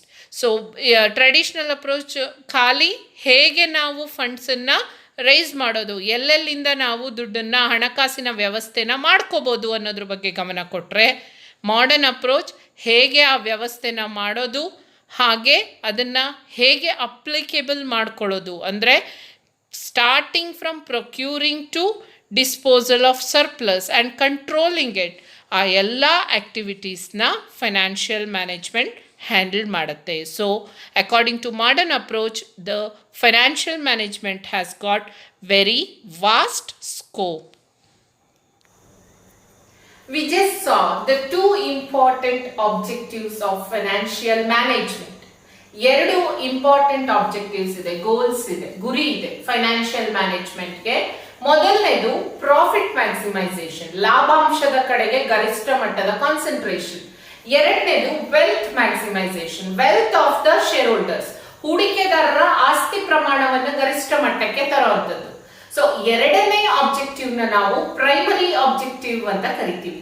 ಮೊದಲನೇ objective ಹಳೆ orientation ಅಲ್ಲಿ ಇದ್ದಿದ್ದಂಥದ್ದು, ಅಂದ್ರೆ 1950s 1960s ಅಲ್ಲಿ ಇದ್ದಂತ objective ಅದು profits. Anything for profit ಅನ್ನುವಂತ concept ಅವಾಗಿತ್ತು. Profit is always short run. ಇವತ್ತು ಪ್ರಾಫಿಟ್ ಮಾಡಿರುವಂತ ಕಂಪನಿ 5 ವರ್ಷ ಆದ್ಮೇಲೆ ಇಲ್ಲದೆ ಇರ್ಬೋದು. ಆದ್ರೆ ಎರಡನೇ ಆಬ್ಜೆಕ್ಟಿವ್ ಇದೆಯಲ್ಲ financial management, that is considered as superior because it is very much important that what it concentrates. See, ನಿಮಗೆ ಸಿಂಪಲ್ ಟರ್ಮಿನಾಲಜೀಸ್ ನಾನು ಎಕ್ಸ್ಪ್ಲೈನ್ ಮಾಡೋದಾದ್ರೆ, profit maximisation is like addition. 2 + 2 + 2 ಎಷ್ಟಾಯ್ತು? 6. whereas wealth maximization is multiplication. 2 × 2 × 2 ಎಷ್ಟಾಯ್ತು? 8. So that simple it is. Financial management concentrates on wealth maximization and it should be the primary objective. There are many critics, new arguments for against ನೋಡಿದ್ರಿ ಎರಡು objective ಗೆ. ಹಾಗೆ importance of financial management ನೋಡಿದ್ರಿ. Next scope ನೂ ಅರ್ಥ ಮಾಡ್ಕೊಂಡ್ರಿ. ಪರಿವ್ಯಾಪ್ತಿ, scope ಅಲ್ಲೂ ಎರಡು ವಿಧ ಇದೆ, traditional approach and modern approach. Traditional approach considers only procurement of fund, ನಮಗೆ ಎಲ್ಲಿಂದ ರಿಸೋರ್ಸ್ ಸಿಗುತ್ತೆ ಅನ್ನೋದು ಹುಡುಕೋದನ್ನ ಸ್ಕೋಪ್ ಆಗಿ ಇಟ್ಕೊಂಡಿತ್ತು ಟ್ರೆಡಿಷನಲ್ ಅಪ್ರೋಚ್. ಆದ್ರೆ ಹೊಸ ಅಪ್ರೋಚ್ ಮಾಡರ್ನ್ ಅಪ್ರೋಚ್ ಅಲ್ಲಿ ಏನಾಗುತ್ತೆ, ಅಲೋಕೇಶನ್ ಆಫ್ ರಿಸೋರ್ಸಸ್, ಪ್ರೊಕ್ಯೂರ್ ಮಾಡೋದು ಅಷ್ಟೇ ಅಲ್ಲ, ಅದನ್ನ ಅಲೋಕೇಟ್ ಮಾಡಿಕೊಡೋದು ಕೂಡ ಸ್ಕೋಪ್ ಅಲ್ಲಿ ಬರುತ್ತೆ ಅಂತ ಇಲ್ಲಿ ತಿಳಿಸ್ಕೊಡ್ತಾರೆ. ಸೊ ಫೈನಾನ್ಷಿಯಲ್ ಮ್ಯಾನೇಜ್ಮೆಂಟಿನ ಇಂಪಾರ್ಟೆನ್ಸ್, ಆಬ್ಜೆಕ್ಟಿವ್ ಅಂಡ್ ಸ್ಕೋಪ್ ಅರ್ಥ ಆಯ್ತಲ್ಲ. ಮುಂದಕ್ಕೆ ಹೋಗೋಣವಾ? ಮುಂದೆ ನಾವೀಗ ಈ ಪರ್ಟಿಕ್ಯುಲರ್ ಸೀರೀಸ್ ಅಲ್ಲಿ ಕ್ಲಾಸ್ ಅಲ್ಲಿ ನಾವು ಮುಂದೆ ನೋಡೋ ಅಂಥದ್ದು ತುಂಬಾ important, the important financial decisions which lays the basic foundation stone for whole of financial management. ಯಾವ ತರದ ಡಿಸಿಷನ್ಸ್ ನ ಒಬ್ಬ ಫೈನಾನ್ಸ್ ಮ್ಯಾನೇಜರ್ ತಗೊಳ್ತಾನೆ, ಎಷ್ಟು ವಿಧ ಇದೆ, specially 3 types of financial decisions ಅಂತಿದೆ. Come, let us see them in detail and understand. We'll start with the very important aspect in financial management, that is financial decisions. So how many decisions are there? As I have told you, there are 3 important financial decisions: investment decision, financing decision and dividend decisions. So financial decisions ಅಲ್ಲಿ 3 ರೀತಿಯ ನಿರ್ಣಯಗಳಿದೆ. ಹಣಕಾಸಿನ ನಿರ್ಣಯಗಳಲ್ಲಿ investing decision, ಎರಡನೇದು financing, sourcing ಮಾಡೋದು, ಎಲ್ಲಿಂದ ತರೋದು ಅಂತ, ಮೂರನೇದು dividend decisions, ಬಂದಿರೋ ಅಂಥ ಸರ್ಪ್ಲಸ್ ಪ್ರಾಫಿಟನ್ನು ಶೇರ್ ಮಾಡೋದು ಹೇಗೆ. ಈ ಡಿಸಿಷನ್ಸ್ಗಳು ಫರ್ದರ್ ನೋಡೋದಾದರೆ, financing decision deals with 2 types, investing decision deals with 2 types of decisions, that is capital budgeting and working capital. So capital budgeting decisions means long-term investment decisions. Investing today and the investment is spread over, the return is spread over number of years. And second one is working capital decisions, that is day-to-day working. ಅದಕ್ಕೂ ನಮಗೆ ಬಂಡವಾಳ ಬೇಕಾಗುತ್ತೆ. ದಿನನಿತ್ಯದ raw materials, labourers, power, fuel, water consumption, ಇದಕ್ಕೆಲ್ಲ day to day ಆ್ಯಕ್ಟಿವಿಟೀಸ್ಗೆ ಹಣಕಾಸು ಬೇಕಾಗುತ್ತೆ. So ಅದನ್ನು ನಾವು ಇನ್ವೆಸ್ಟಿಂಗ್ ಡಿಸಿಷನ್ಸಲ್ಲಿ ವರ್ಕಿಂಗ್ ಕ್ಯಾಪಿಟಲ್ ಡಿಸಿಷನ್ಸ್ ಅನ್ನೋ ರೀತಿ ಕಲಿತೀವಿ. Next is financial decisions. Financial ಡಿಸಿಷನ್ಸಲ್ಲಿ debt and equity decisions mix. ಎಷ್ಟು ನಾವು ಡೆಟ್ ಫಂಡ್ಸನ್ನು ತಗೋಬೇಕು ಅಂದರೆ ಸಾಲ ಎಷ್ಟಿರಬೇಕು ನಮ್ಮ ಕ್ಯಾಪಿಟಲ್ ಸ್ಟ್ರಕ್ಚರಲ್ಲಿ, ಹಾಗೆ ಈಕ್ವಿಟಿ ಓನರ್ಸ್ ಫಂಡ್ ಎಷ್ಟಿರಬೇಕು. So what should be the proportion, percentage ಎಷ್ಟು, 50-50ಯ, 40-60ನ, 80-20ನ. So deciding this proportion based on various parameters. So ಅದನ್ನು ನಾವು ಫೈನಾನ್ಸಿಂಗ್ ಡಿಸಿಷನಲ್ಲಿ ನೋಡ್ತೀವಿ. ಹಾಗೆ ಡಿವಿಡೆಂಡ್ ಡಿಸಿಷನ್ಸಲ್ಲಿ payment of the dividend and the retention of the profit. So dividend surplus amount ಎಲ್ಲರಿಗೂ ಪೇಮೆಂಟ್ ಕೊಟ್ಟಾದಮೇಲೆ ಉಳಿಯೋ ಪ್ರಾಫಿಟ್ ಈಕ್ವಿಟಿ ಶೇರ್ ಹೋಲ್ಡರ್ಸ್ಗೆ ಡಿವೈಡ್ ಆಗಬೇಕು. ಸೊ ಅದರಲ್ಲಿ ನಾವು ಕಂಪ್ಲೀಟ್ ಡಿವಿಡೆಂಡ್ಸ್ ಕೊಡ್ಬೋದು ಅಥವಾ ರಿಟೈನು ಮಾಡ್ಬೋದು. ರಿಟೈನ್ ಅಂದರೆ ಫ್ಲೋ ಬ್ಯಾಕ್ ಅಂತೀವಿ, ಉಳಿಸ್ಕೊಳ್ಳೋದು. ಸೊ ಇದರ ಬಗ್ಗೆ ಡಿಸಿಷನ್ಸ್ನ ನಾವು ಫೈನಾನ್ಷಿಯಲ್ ಡಿಸಿಷನ್ಸಲ್ಲಿ ನೋಡ್ತೀವಿ. ಸೊ ಈ ಫೈನಾನ್ಷಿಯಲ್ ಡಿಸಿಷನ್ಸಲ್ಲಿ ಇಂಪಾರ್ಟೆಂಟ್ ಆಸ್ಪೆಕ್ಟ್ ಆಗಿ ಕೀ ಇಶ್ಯೂಸ್ ಇರುತ್ತೆ. ಇನ್ವೆಸ್ಟ್ಮೆಂಟ್ ಡಿಸಿಷನ್ಸಲ್ಲಿ ಯಾವ ರೀತಿಯ ಬಿಸ್ನೆಸ್, ಗ್ರೋತ್ ರೇಟ್ ಎಷ್ಟಿದೆ, what assets to be acquired. So investment ಡಿಸಿಷನ್ಸ್ಗೆ. ಫೈನಾನ್ಸಿಂಗ್ ಡಿಸಿಷನಲ್ಲಿ ಯಾವ ರೀತಿಯ ಮಿಕ್ಸ್ ಇರಬೇಕು ಡೆಟ್ ಆ್ಯಂಡ್ ಈಕ್ವಿಟಿ, ಯಾವ ರೀತಿ ವ್ಯಾಲ್ಯೂ ಚೇಂಜ್ ಆಗುತ್ತೆ, is there a optimal debt equity mix.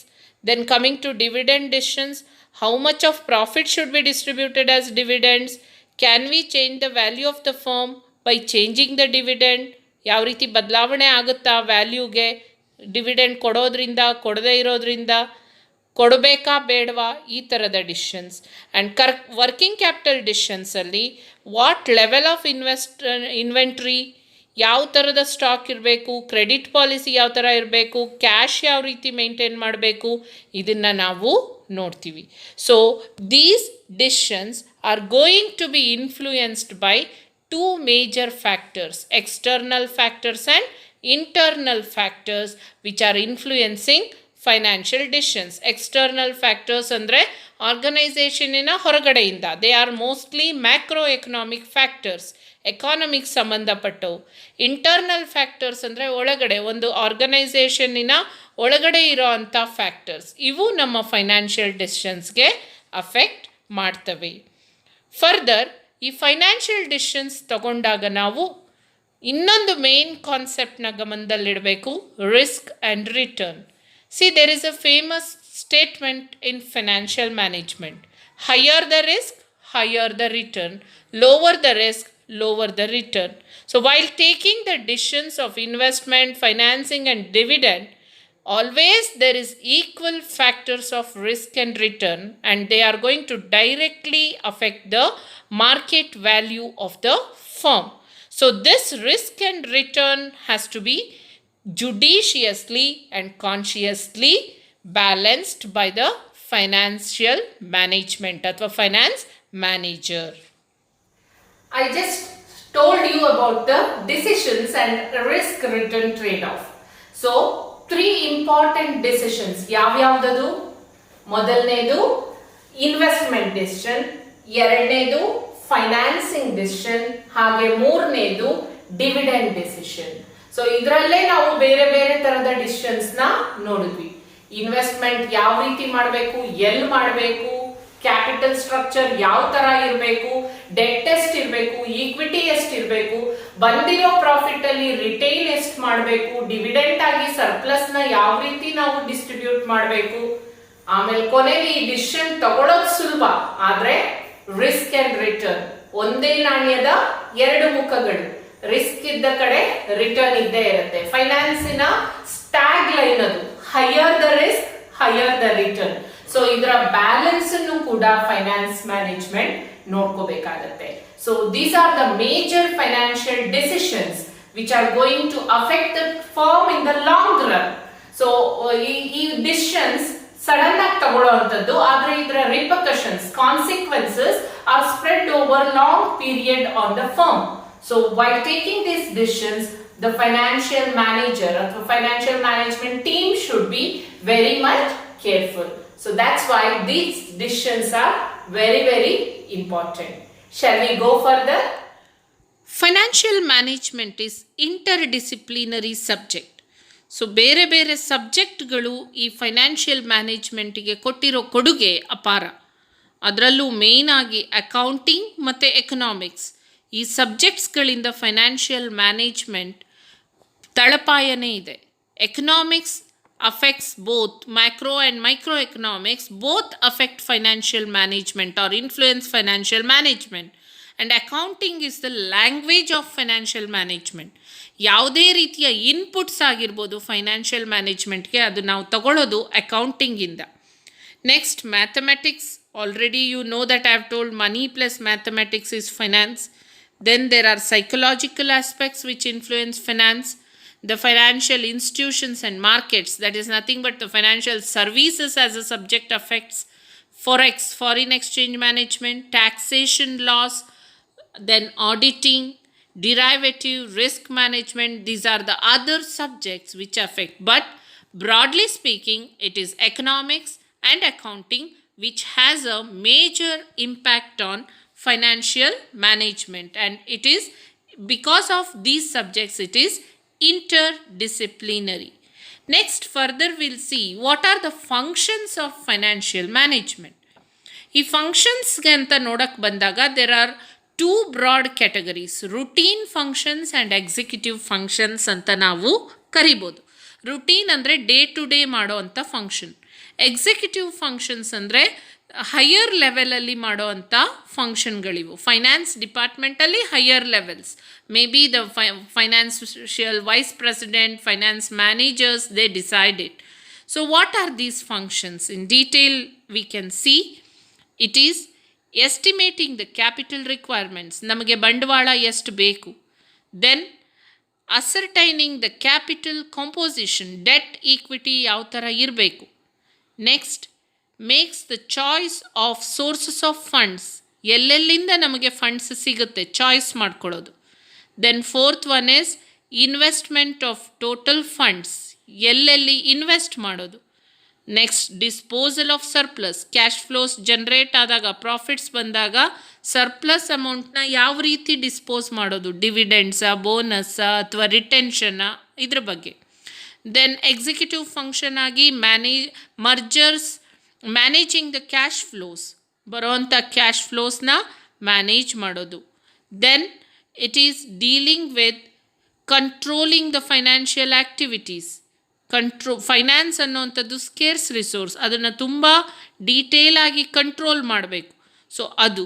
Next, decisions of acquisitions and mergers. ಬೇರೆ ಬೇರೆ ಸಂಸ್ಥೆಗಳನ್ನು ಅಕ್ವೈರ್ ಮಾಡ್ಕೋಬೇಕಾದ್ರೆ, ಟೇಕ್ ಓವರ್ ಮಾಡಬೇಕಾದ್ರೆ ಬೇಕಾಗಿರೋ ಅಂಥ ಕ್ಯಾಲ್ಕುಲೇಷನ್ಸ್ ಮಾಡೋದು, ಡಿಸಿಷನ್ಸ್ನ ತಗೊಳ್ಳೋ ಅಂಥದ್ದು, ಮಾಡಬೇಕಾ ಬೇಡವಾ. Next, tax planning and protection of assets. This is also the major function of the finance department. Tax ಬಗ್ಗೆ ಪ್ಲ್ಯಾನ್ ಮಾಡ್ಕೊಳ್ಳೋದು, ಇರೋವಂಥ ಅಸೆಟ್ಸ್ನ ಪ್ರೊಟೆಕ್ಟ್ ಮಾಡ್ಕೊಳ್ಳೋದು.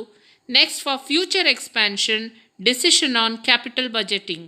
ಮುಂದೆ ಬೇಕಾಗಿರೋವಂಥ ಬಿಸ್ನೆಸ್ ಎಕ್ಸ್ಪ್ಯಾನ್ಷನ್ಸ್ಗೆ, ಇನ್ವೆಸ್ಟ್ಮೆಂಟ್ಗಳಿಗೆ ಪ್ಲ್ಯಾನ್ ಮಾಡ್ಕೊಳ್ಳೋದು, ಡಿಸೈಡ್ ಮಾಡ್ಕೊಳ್ಳೋದು, ಪ್ರಾಜೆಕ್ಟ್ ಅಕ್ಸೆಪ್ಟ್ ಮಾಡೋದಾ ಬಿಡೋದಾ ಅಂತ ನೋಡೋದು.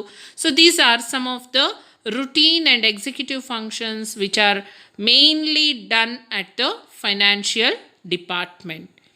Next we will see the chart of organizational chart of financial department. Mainly financial department comprises of, green color al kanta idella, vice president of finance. From there it starts. There will be a treasurer and there will be a controller, under whom there will be different finance managers working. It can be cash manager, credit manager, capital expenditure manager, financial planning manager, or it can be tax manager, cost accounting manager, portfolio manager, data processing manager, financial accounting manager. So these are the major organizational heads under the heading organizational chart athwa the organization for finance department as such in any organization. Further, ಈ department ಯಾಕೆ ಇಷ್ಟು ಮುಖ್ಯ, financial manager ಯಾಕೆ ಇಷ್ಟು ಮುಖ್ಯ ಅಂದರೆ, his role is very challenging. ಅವರ ಪಾತ್ರನೇ ತುಂಬ ಚಾಲೆಂಜಿಂಗ್ ಆಗಿದೆ. ಯಾಕೆ ಅಂತ ನಾವು ನೋಡೋದಾದರೆ, ಇನ್ವೆಸ್ಟ್ಮೆಂಟ್ ಪ್ಲ್ಯಾನಿಂಗ್ ಆ್ಯಂಡ್ ರಿಸೋರ್ಸ್ ಅಲೋಕೇಶನಲ್ಲಿ ಫೈನಾನ್ಷಿಯಲ್ ಮ್ಯಾನೇಜರ್ ತುಂಬ ಬ್ರಾಡಾಗಿ ವೈಡಾಗಿ ಯೋಚನೆ ಮಾಡಬೇಕಾಗತ್ತೆ, ಯಾಕಂದರೆ it is for future. Then financial structure, post liberalisation ಎರಾದಲ್ಲಿ ಫೈನಾನ್ಷಿಯಲ್ ಸ್ಟ್ರಕ್ಚರ್ ಬದಲಾವಣೆಗಳಾಗಿದೆ. ಸೊ ಬೇರೆ ಬೇರೆ ರೀತಿಯ ಸ್ಟ್ರಕ್ಚರ್ಗಳ ಇಂಟ್ರಡಕ್ಷನ್ ಆಗಿದೆ. ಸೊ ಅದರ ಬಗ್ಗೆ ತಿಳ್ಕೊಬೇಕಾಗತ್ತೆ. Then very rare decisions of the organisations about mergers, acquisitions, maybe once in lifetime. Financial restructuring ಮಾಡೋದ್ರ ಬಗ್ಗೆ, ಹೊಸದಾಗಿ ಪುನಃ ಬದಲಾವಣೆಗಳು ತರೋದ್ರ ಬಗ್ಗೆ. ಸೊ ಇದರ ಬಗ್ಗೆ ಯೋಚನೆ ಮಾಡಬೇಕಾಗತ್ತೆ. So his role is critical here. Then working capital management. There should not be over working capitalization or under capitalization. There should be optimal working capital. ಇಲ್ಲ ಅಂದರೆ ಫಂಡ್ಸ್ ಬ್ಲಾಕೇಜ್ ಆಗುತ್ತೆ. ಸೊ ಅದರ ಬಗ್ಗೆ ಡಿಸಿಷನ್ ತಗೊಳ್ಳೋದಾಗಿರ್ಬೋದು. ಪರ್ಫಾರ್ಮೆನ್ಸ್ ಮ್ಯಾನೇಜ್ಮೆಂಟ್, ಪ್ರತಿಯೊಂದು ಹಂತದಲ್ಲೂ business performance ಹೇಗಿದೆ ಅನ್ನೋವಂಥದ್ದನ್ನು ನೋಡೋ ಅಂಥದ್ದು. ಸೊ ಪರ್ಫಾರ್ಮೆನ್ಸ್ ನೋಡಬೇಕಾಗತ್ತೆ, ಅದರ ರಿಪೋರ್ಟ್ಸ್ನ ಕೊಡಬೇಕಾಗತ್ತೆ ಹೈಯರ್ ಮ್ಯಾನೇಜ್ಮೆಂಟ್ ಲೆವೆಲ್ಸಲ್ಲಿ. Risk management. Always the finance manager will be dealing with risk only because his decisions are future oriented. So risk management. Then corporate governance. The new verdicts of the policies. Governance ಅಲ್ಲಿ ಬರುವಂಥ ಬೇರೆ ಬೇರೆ ರೀತಿಯ ಪಾಲಿಸಿಗಳು, ಅದನ್ನು ಅರ್ಥ ಮಾಡಿಕೊಂಡು ಅದರ ಪ್ರಕಾರವಾಗಿ frame ಮಾಡ್ಕೊಳ್ಬೋದಾಗುವಂಥದ್ದು. Investors relationship. This is another major headache for finance manager. He is answerable to the insiders and also outsiders, and he has to maintain the relationship with the investor. If he is not maintained, the investors will leave the company and go. They'll take back their investments, which is very crucial for him. Then if the company is an MNC, the forex management, foreign import and export management he has to deal with. Then financial controls and assets. ಇಡೀ ವ್ಯವಸ್ಥೆನ control ಮಾಡಬೇಕು, ಯಾಕಂದರೆ ಅದು ಹಣ ಬೇರೆಯವ್ರದ್ದು, ಬೇರೆಯವರ ಸ್ವತ್ತು. ಅವರು ಹೂಡಿಕೆ ಮಾಡಿರ್ತಾರೆ ಅವರ ವೆಲ್ತ್ ಕ್ರಿಯೇಷನ್ಗೋಸ್ಕರ. ಸೊ ಕಂಟ್ರೋಲ್ ಮಾಡೋದಾಗಿರ್ಬೋದು, ಅಸೆಟ್ಗಳನ್ನ ನೋಡ್ಕೊಳ್ಳೋದಾಗಿರ್ಬೋದು. Cost, pricing and time. So cost of production, pricing of the products and time of the production. So ಇವುಗಳನ್ನು ಬ್ಯಾಲೆನ್ಸ್ ಮಾಡೋ ಅಂಥದ್ದು. Forecasting the cash flows and surplus distribution. ಮುಂದೆ ಆಗೋವಂಥ ಕ್ಯಾಶ್ ಫ್ಲೋಸ್ನ ಕ್ಯಾಲ್ಕುಲೇಟ್ ಮಾಡಿ ಈಗಲೇ ಅಸರ್ಟೈನ್ ಮಾಡೋದು. ಸರ್ಪ್ಲಸ್ ಪ್ರಾಫಿಟ್ಸ್ ಬಂದರೆ ಯಾವ ರೀತಿ ಅದನ್ನು ಹ್ಯಾಂಡಲ್ ಮಾಡಬೇಕು, ಎಷ್ಟು ಎಕ್ಸ್ಪ್ಯಾನ್ಷನ್ಗೋಸ್ಕರ ಮೀಸಲಿಡಬೇಕು, ಎಷ್ಟು ಇನ್ವೆಸ್ಟರ್ಸಿಗೆ ಕೊಡಬೇಕು, ಸೊ ಇದರ ಬಗ್ಗೆ plan ಮಾಡೋವಂಥದ್ದು.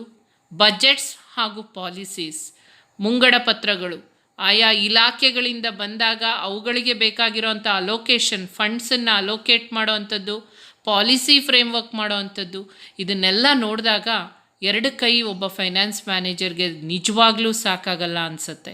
You can see in the picture how many hands are running behind that finance. So the role of finance manager is, because of these reasons, it is always challenging. So you just saw the interdisciplinary interaction between finance and other subject. ಬೇರೆ ಬೇರೆ ಸಬ್ಜೆಕ್ಟ್ಗಳು ಕೂಡ financial ಮ್ಯಾನೇಜ್ಮೆಂಟ್ಗೆ ತುಂಬಾ contribute ಮಾಡುತ್ತೆ, especially two subjects, economics and accounting. Accounting is regarded as language of financial management because all the inputs are given through accounting. Now financial management ಅಲ್ಲಿ ಏನೇ calculations ಏನೇ versions ಇದ್ರು ನಾವು ಅಕೌಂಟಿಂಗ್ ಅನ್ನ ಬೇಸ್ ಆಗಿ ಇಟ್ಕೊಳ್ತೀವಿ. ಆದ್ರಿಂದ we call accounting as the language of financial management. ಅಷ್ಟು important ಆಗಿದೆ ಆ ಸಬ್ಜೆಕ್ಟ್. ಹಾಗೆ economics has a very direct impact on financial management, both macroeconomics and microeconomics. ಎರಡೂ ತರದ ಎಕನಾಮಿಕ್ ಸಬ್ಜೆಕ್ಟ್ಗಳು ಫೈನಾನ್ಷಿಯಲ್ ಮ್ಯಾನೇಜ್ಮೆಂಟ್ ಮೇಲೆ ಎಫೆಕ್ಟ್ ಮಾಡುತ್ತೆ. Macroeconomics affects external environment of financial management, whereas microeconomic affects internal environment like cost, time, pricing, schedules, preparing the budgets, etc. So economics ಮತ್ತೆ accounting ಈ ಎರಡು subjects ತುಂಬಾ close ಆಗಿ inter relate ಆಗ್ತವೆ. ಅದು ಅಲ್ಲದೆ ನೀವು ಬೇರೆ ಬೇರೆ ಸಬ್ಜೆಕ್ಟ್ಸ್ ನೋಡಿದ್ರಿ, ಲಾ, ಸೈಕಾಲಜಿ ಈ ತರ. ನೆಕ್ಸ್ಟ್ ಫರ್ದರ್ ನೀವು ನೋಡಿದ್ರಿ what are the functions that we C in financial management. ಎಷ್ಟೊಂದು ಫಂಕ್ಷನ್ಸ್ ಇದೆ ಅನ್ನಿಸ್ತಲ್ಲ. It is planning, it is procuring, it is allocating the resources, it is distributing the surplus, then forecasting, all these things. ಇದೆಲ್ಲ ಆದ್ಮೇಲೆ why the role of financial manager is very critical. ಕಡಗದ ಮೇಲೆ ನಡೆದ ಹಾಗೆ financial manager roll ಅಂತ ನಾವು ಹೇಳ್ತೀವಿ. ಯಾಕೆ financial manager role ಇಷ್ಟು critical? What are the challenges that he faces? See, everything, the decision what he takes, it relates to capital, it relates to investment, it relates to finance, which is not his money again.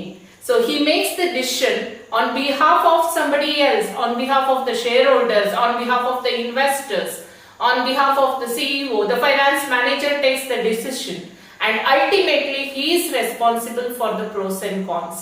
That's why his role is very, very, very critical in financial management. So ಅವರ ಪಾತ್ರ ಏನು, ಯಾಕೆ ಅವರ ಪಾತ್ರ ಅಷ್ಟು ಕ್ಲಿಷ್ಟಕರವಾಗಿತ್ತು ಅನ್ನೋದನ್ನು ನೀವು detail ಆಗಿ ನೋಡಿದ್ರಿ. There are many points like he has to do planning, he has to do allocation, he has to source for additional funds, he has to do the risk management, he has to protect the assets of the company, he has to control everything. Multitasking ಮಾಡ್ತಾ ಇರಬೇಕಾಗುತ್ತೆ financial manager. That's why his role is critical. So ನಾವು ತುಂಬಾ aspects ನ ನೋಡಿದ್ವಿ ಇಲ್ಲಿವರೆಗೂ, objective ಇಂದ ಹಿಡಿದು meaning, definition of financial management ಇಂದ ಹಿಡಿದು. ಯಾವಾಗ ಈ ರೀತಿ ದೊಡ್ಡ ದೊಡ್ಡ ಕಂಪನಿಗಳಲ್ಲಿ ಫೈನಾನ್ಷಿಯಲ್ ಮ್ಯಾನೇಜ್ಮೆಂಟ್ ಅನ್ನೋಂಥ ಕಾನ್ಸೆಪ್ಟ್ ಶುರು ಆಯ್ತು, ಹಾಗೆ ಶೇರ್ ಹೋಲ್ಡರ್ಸ್ ಈ ತರ ಎಲ್ಲ ಡೆವಲಪ್ಮೆಂಟ್ ಆಯ್ತು, ಶೇರ್ ಹೋಲ್ಡರ್ಸ್ ಮ್ಯಾನೇಜ್ಮೆಂಟ್ ಎಲ್ಲ, ಒಂದು ಸಣ್ಣ ಪ್ರಾಬ್ಲಮ್ ಸ್ಟಾರ್ಟ್ ಆಯ್ತು. It is called as agency problem.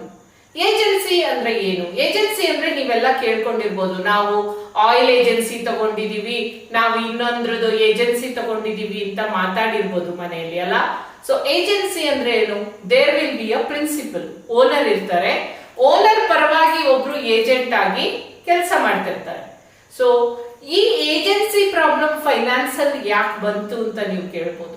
Here shareholders are the owners and managers are the management team as a whole are the agents. So ಇವರಿಬ್ಬರ ಮಧ್ಯೆ ಕಾನ್ಫ್ಲಿಕ್ಟ್ಸ್ ಬರೋದನ್ನೇ ನಾವು agency problem ಅಂತ ಕರಿತೀವಿ. ಅದು ಮೇನ್ ಆಗಿ ಫೈನಾನ್ಷಿಯಲ್ ಮ್ಯಾನೇಜ್ಮೆಂಟ್ ಅಲ್ಲಿ ನಾವು ನೋಡುವಂಥದ್ದು. ಬನ್ನಿ ಅದ್ರ ಬಗ್ಗೆ ಸ್ವಲ್ಪ ತಿಳ್ಕೊಳ್ಳೋಣ. ಸೊ ಸ್ಟೂಡೆಂಟ್ಸ್, ನಾನು ನಿಮಗೆ ಹೇಳಿದೆ ಈ ಥರ ಸಪ್ರೇಷನ್ ಆಫ್ ಓನರ್ಶಿಪ್ ಮತ್ತು ಮ್ಯಾನೇಜ್ಮೆಂಟ್ ಆದಾಗ there will be a problem which is called as agency problem. What is this agency problem? Will just see. In large companies, owners are not the active participants. You all agree. Shareholders are not the managers in big companies. They only invest and want their wealth to be maximized. So for this they appoint professional managers. ನಿಮ್ಮಂಥ young budding ಮ್ಯಾನೇಜರ್ಸ್ನ ಅವರು appoint ಮಾಡ್ಕೋತಾರೆ management ಕೆಲಸ ಮಾಡ್ಕೊಳ್ಳೋಕ್ಕೆ. So ಇದರಿಂದ ಏನಾಗುತ್ತೆ? This leads to separation of ownership and management. ಆಗೇನಾಗುತ್ತೆ? ಓನರ್ಶಿಪ್ಪೇ ಬೇರೆ, ಶೇರ್ ಹೋಲ್ಡರ್ಸೇ ಬೇರೆಯವರಾಗ್ತಾರೆ, ಮ್ಯಾನೇಜರ್ಸೇ ಬೇರೆಯವರಾಗ್ತಾರೆ. ಸೊ ಈ ಹಂತದಲ್ಲಿ ಏನಾಗುತ್ತೆ? This creates an agency relationship between share holders and managers. So ನಾವು ಯಾವುದೇ ಏಜೆನ್ಸಿ ರಿಲೇಷನ್ಶಿಪ್ ನೋಡಿದಾಗ ಅಲ್ಲಿ ಪ್ರಿನ್ಸಿಪಲ್ ಇರ್ತಾನೆ ಮತ್ತು ಏಜೆಂಟ್ಸ್ ಇರ್ತಾರೆ. Principal is the owner who really has invested, and agent is appointed by the principal to do his part of work. So that relationship comes into picture.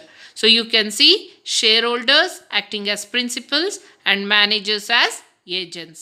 ಇಲ್ಲಿ ನೀವು first ಪಿಕ್ಚರಲ್ಲಿ ನೋಡ್ಬೋದು, ಒಬ್ಬ ಹೇಳ್ತಾ ಇದ್ದಾನೆ, I am hiring you, okay I will do the work according to your wish and will ಅಂತ employee ಹೇಳ್ತಾ ಇದ್ದಾನೆ.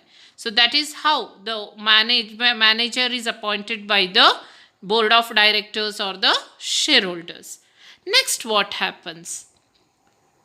ಎಲ್ಲ ಸರಿ ಇದ್ದರೆ all things are fine. Managers acts according to their will and try to pursue or use their own goals and neglect shareholders' wealth maximization interest. So ಈ ಹಂತದಲ್ಲಿ ಏನಾಗುತ್ತೆ? they'll act according to their whims and fancies and they'll totally neglect shareholders' goal. So there is difference of opinion comes into picture. Manager always runs behind profits, short-term goals, achievements, because he is always interested in his incentives, his career growth, etc. He neglects the shareholders in this. So you can see in the second picture, people thinking around, how can I benefit myself? ನನ್ನನ್ನು ನಾನು ಯಾವ ರೀತಿ improve ಮಾಡ್ಕೋಬೋದು, ನನಗೆ ಯಾವ ರೀತಿ benefit ಆಗುತ್ತೆ ಅನ್ನೋದನ್ನು ಮ್ಯಾನೇಜರ್ ಯೋಚನೆ ಮಾಡ್ತಾರೆ ಅವರ ಹಂತದಲ್ಲಿ. ಸೊ ಹೀಗಾದಾಗ it results in lack of perfect alignment of interest between managers and shareholders. This creates agency problem. So ಈ ಹಂತದಲ್ಲಿ ಏಜೆನ್ಸಿ ಪ್ರಾಬ್ಲಮ್ ಕ್ರೀಪಿನ್ ಆಗುತ್ತೆ. There is no alignment. ಇವರ ಇಂಟ್ರೆಸ್ಟು ಬೇರೆ, ಶೇರ್ ಹೋಲ್ಡರ್ಸ್ ಇಂಟ್ರೆಸ್ಟ್ ಬೇರೆ, ಮ್ಯಾನೇಜರ್ಸ್ ಇಂಟ್ರೆಸ್ಟ್ ಬೇರೆ ಬೇರೆ ಆಗುತ್ತೆ. ಆಗ ಡಿಫ್ರೆನ್ಸ್ ಆಫ್ ಒಪಿನಿಯನ್ ಬರುತ್ತೆ. ಮ್ಯಾನೇಜರ್ಸು ಬೋರ್ಡ್ ಆಫ್ ಡೈರೆಕ್ಟರ್ಸ್ ಅಥವಾ ಶೇರ್ ಹೋಲ್ಡರ್ಸ್ ಹೇಳಿದಾಗೆ ಕೇಳಲ್ಲ.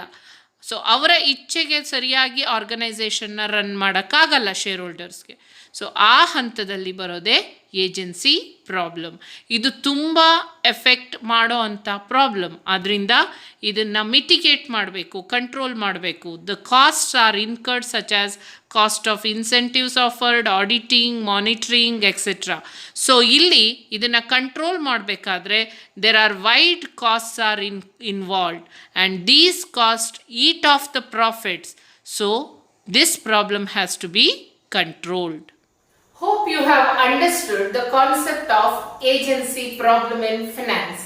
So there is separation of ownership and management. This creates separation of interests also. Owners interest ಏನು? Wealth maximization. Managers interest ಏನು? Short term goals. ಬೇಗ ಬೇಗ achievement ಮಾಡಬೇಕು, ಬೇಗ ನಮಗೆ ಪ್ರಾಫಿಟ್ಸ್ ಬರಬೇಕು, ನಮಗೆ ನಮ್ಮ ರೆವಿನ್ಯೂ ಬರಬೇಕು, ಇನ್ಸೆಂಟಿವ್ಸ್ ಬರಬೇಕು, ನಮ್ಮ ಟಾರ್ಗೆಟ್ ಅಚೀವ್ ಆಗಬೇಕು. So ಆಗೇನಾಗುತ್ತೆ? there is no alignment between the interest. So this develops conflict of interest. This is called as agency problem. ನಿಮಗೆ ಈ ಲೆವೆಲ್ ಅಲ್ಲಿ ಇಷ್ಟು ಅರ್ಥ ಆದ್ರೆ ಸಾಕು. ಇದನ್ನ ಕಂಟ್ರೋಲ್ ಮಾಡಕ್ಕೇನೆ ನಾವು ಜಾಸ್ತಿ ಆಡಿಟಿಂಗ್ ಮಾಡಿಸ್ತೀವಿ, ಇನ್ಸೆಂಟಿವ್ಸ್ ಕೊಡ್ತೀವಿ, ಈ ತರ ನಾನಾ ರೀತಿಯ ಅಡಿಷನಲ್ ಕಾಸ್ಟ್ ಗಳನ್ನ ಇನ್ಕರ್ ಮಾಡ್ಕೋತೀವಿ ಕಂಪನಿಗಳಲ್ಲಿ, which again eats of the profits of the company. So ಆದ್ರಿಂದ ಯು ಹ್ಯಾವ್ ಟು ಮಿಟಿಗೇಟ್ ಅಂದ್ರೆ ಕಂಟ್ರೋಲ್ ಮಾಡಬೇಕು. You have to mitigate the agency problem in any of the companies. So ಇಲ್ಲಿಗೆ ನಮ್ಮ ತರಗತಿನ ಮುಗಿಸೋ ಅಂತ ಸಮಯ ಬಂತು. Summary ಹೇಳ್ಬಿಡ್ಲಾ? So quickly we'll summarize whatever you have studied today. We just started with few examples. ಕೆಲವು ಉದಾಹರಣೆಗಳೊಂದಿಗೆ ನಮ್ಮ ಸೆಷನ್ ನಾವು ಸ್ಟಾರ್ಟ್ ಮಾಡಿದ್ವಿ. ಅದರ ಕಾನ್ಸೆಪ್ಟ್ ಇಷ್ಟೇ ಆಗಿತ್ತು. ಫೈನಾನ್ಸ್ ಅಂದ್ರೆ ಏನು, ಫೈನಾನ್ಷಿಯಲ್ ಮ್ಯಾನೇಜ್ಮೆಂಟ್ ಅಂದ್ರೆ ಏನು. ಸೊ ಇದನ್ನ ಅರ್ಥ ಮಾಡ್ಕೊಳಕ್ಕೆ ನಾವು ಫೈನಾನ್ಸ್ ಅಂದ್ರೆ ಏನು ಅಂತ ನೋಡಿದ್ವಿ. It is nothing but money plus mathematics. And what is management? That is managing the 5 M's with the process of management. When we apply the management principles, concepts in finance, it becomes financial management. So we understood meaning, definition of financial management today. Later further ನಾವೇನ್ ನೋಡಿದ್ವಿ, the goals, objectives, ಗುರಿಗಳೇನು financial management. 2 ಗುರಿಗಳಿದೆ main ಆಗಿ, profit maximisation and wealth maximisation. ಇದರಲ್ಲಿ wealth maximisation is the superior objective. ಯಾಕಂದ್ರೆ this considers time value of money concept, it considers the risk involved, and it is long term oriented and society oriented. So shareholders oriented, shareholders wealth maximize ಮಾಡೋ ಕಡೆ ಈ objective concentrate ಮಾಡುತ್ತೆ. ಆದ್ರಿಂದ ನಾವು ಈ objective ನ superior objective ಅಥವಾ primary objective of financial management ಅಂತಾನು ಕರಿತೀವಿ. ಫರ್ದರ್ ಮುಂದೆ ನಾವು importance of financial management, the functions of financial management, ಯಾವ ಕೆಲಸಗಳಾಗುತ್ತೆ, ಯಾಕೆ ಇದು ಸಿಗ್ನಿಫಿಕೆಂಟ್ ಆಗಿದೆ ಅನ್ನೋದನ್ನು ತಿಳ್ಕೊಂಡ್ವಿ. Next we further also saw the 3 major decisions taken and the implications of these 3 decisions on the firm. 3 decisions ಯಾವುದು? Investment decision, financing decisions and dividend decisions. So source ಮಾಡೋದು ಹೇಗೆ, procure ಮಾಡಿದ್ಮೇಲೆ ಅದನ್ನ ಅಲೋಕೇಟ್ ಮಾಡೋದು ಹೇಗೆ, ಅಲೋಕೇಟ್ ಮಾಡಿದ್ಮೇಲೆ cash flows management ಹೇಗೆ, ಯಾವ ರೀತಿಯ ಡಿಸಿಷನ್ಸ್ ನ ತಗೋಬೇಕು, ಯಾವ ರೀತಿಯ ಕ್ವೆಶ್ಚನ್ಸ್ ನ ನೋಡ್ಬೇಕು, ಹಾಗೆ ಯಾವ್ಯಾವ ಫ್ಯಾಕ್ಟರ್ಸ್ ಅಫೆಕ್ಟ್ ಮಾಡ್ತವೆ, internal factors, external factors that affect the financial decision. We saw in detail about financial decision. Further, we also saw the role of a finance manager and why it is so very critical. It is ಅಷ್ಟು ಕ್ಲಿಷ್ಟಕರವಾದ ಪರಿಸ್ಥಿತಿ finance manager ಯಾಕಿರುತ್ತೆ ಅನ್ನೋದ್ರ ಬಗ್ಗೆನೂ ನಾವು ತಿಳ್ಕೊಂಡ್ವಿ. Brief ಆಗಿ ಅದನ್ನ ಅರ್ಥ ಮಾಡ್ಕೊಂಡ್ವಿ. ಹಾಗೆ ಸಣ್ಣದಾಗಿ ವಾಟ್ ಈಸ್ ಏಜೆನ್ಸಿ ಪ್ರಾಬ್ಲಮ್, ಅದು ಹೇಗೆ ಬರುತ್ತೆ ಆರ್ಗನೈಸೇಷನ್ ಅಲ್ಲಿ ಮತ್ತು ಅದನ್ನ ಕಂಟ್ರೋಲ್ ಮಾಡೋದು ಹೇಗೆ ಅನ್ನೋದನ್ನು ನೋಡಿದ್ವಿ. So this was the session on introduction to financial management. So further ಈ ಸೆಷನ್ ಅಲ್ಲಿ ಇನ್ನೊಂದು ಸಣ್ಣ ಕಾನ್ಸೆಪ್ಟ್ ಇದೆ. Probably in the next class I will handle the financial system. What are the financial markets, services, how do we procure, how the capital market performs, the policies, financial policies, how do they affect. So more of macroeconomics contents we are going to discuss in this particular the financial system concept, which is a continuation of today's session. So ಈಗಿನ session ನ ಮುಗಿಸ್ತಾ ಇದ್ದೀನಿ. ಈ session ನ reference books details ಹಾಗೆ ನೀವು ಎಷ್ಟು ತಿಳ್ಕೊಂಡಿದ್ದೀರಾ ಅನ್ನೋದ್ರ ಬಗ್ಗೆ ಒಂದು ಚಿಕ್ಕ ಕ್ವೆಶ್ಚನ್ ಬ್ಯಾಂಕ್ ಕೂಡ PPT ಇದೆ. ಈಗ ನೆಕ್ಸ್ಟ್ ನಾನು ಅದನ್ನ ತೋರಿಸ್ತೀನಿ. ಆ ಕ್ವೆಶ್ಚನ್ ಬ್ಯಾಂಕ್ ಅಲ್ಲಿರೋ ಕ್ವೆಶ್ಚನ್ಸ್ ಗಳಿಗೆ ಆನ್ಸರ್ಸ್ ನ ಹುಡುಕಿ ಬರ್ಕೊಳ್ಳಿ. ನಿಮ್ಮ ಅಂಡರ್ಸ್ಟ್ಯಾಂಡಿಂಗ್ ನ ನೀವೇ ಟೆಸ್ಟ್ ಮಾಡ್ಕೊಳ್ಳಿ. ಈ ಸೆಷನ್ ನ ನೋಡಿದ್ರೆ ನಿಮ್ಗೆ ಖಂಡಿತವಾಗ್ಲೂ ತಿಳಿಯುತ್ತೆ ಅದರ ಆನ್ಸರ್ ಏನು ಅಂತ. ಒಂದು ಪ್ರಾಕ್ಟಿಕಲ್ ಕ್ವೆಶ್ಚನ್ ಇದೆ ನಿಮಗೋಸ್ಕರ, ಆ ಕ್ವೆಶ್ಚನ್ ಆನ್ಸರ್ ಮಾಡಿ ಅಂತ ಹೇಳ್ತಾ ರೆಫರೆನ್ಸ್ ಬುಕ್ಸ್ ಅನ್ನ ಖಂಡಿತವಾಗ್ಲೂ ರೆಫರ್ ಮಾಡಿ, ಇನ್ನೂ ಜಾಸ್ತಿ ಆದ ಇನ್ಫಾರ್ಮೇಶನ್ ನಿಮಗೆ ಸಿಗುತ್ತೆ ಅಂತ ಹೇಳ್ತಾ ನನ್ನ ಸೆಷನ್ ನ ಮುಗಿಸ್ತಾ ಇದ್ದೀನಿ. ನನ್ನ ಸೆಷನ್ ಅಟೆಂಡ್ ಮಾಡಿದ್ದಕ್ಕಾಗಿ ನಿಮ್ಮೆಲ್ಲರಿಗೂ ಧನ್ಯವಾದಗಳು. So you saw in today's session the introduction for financial management.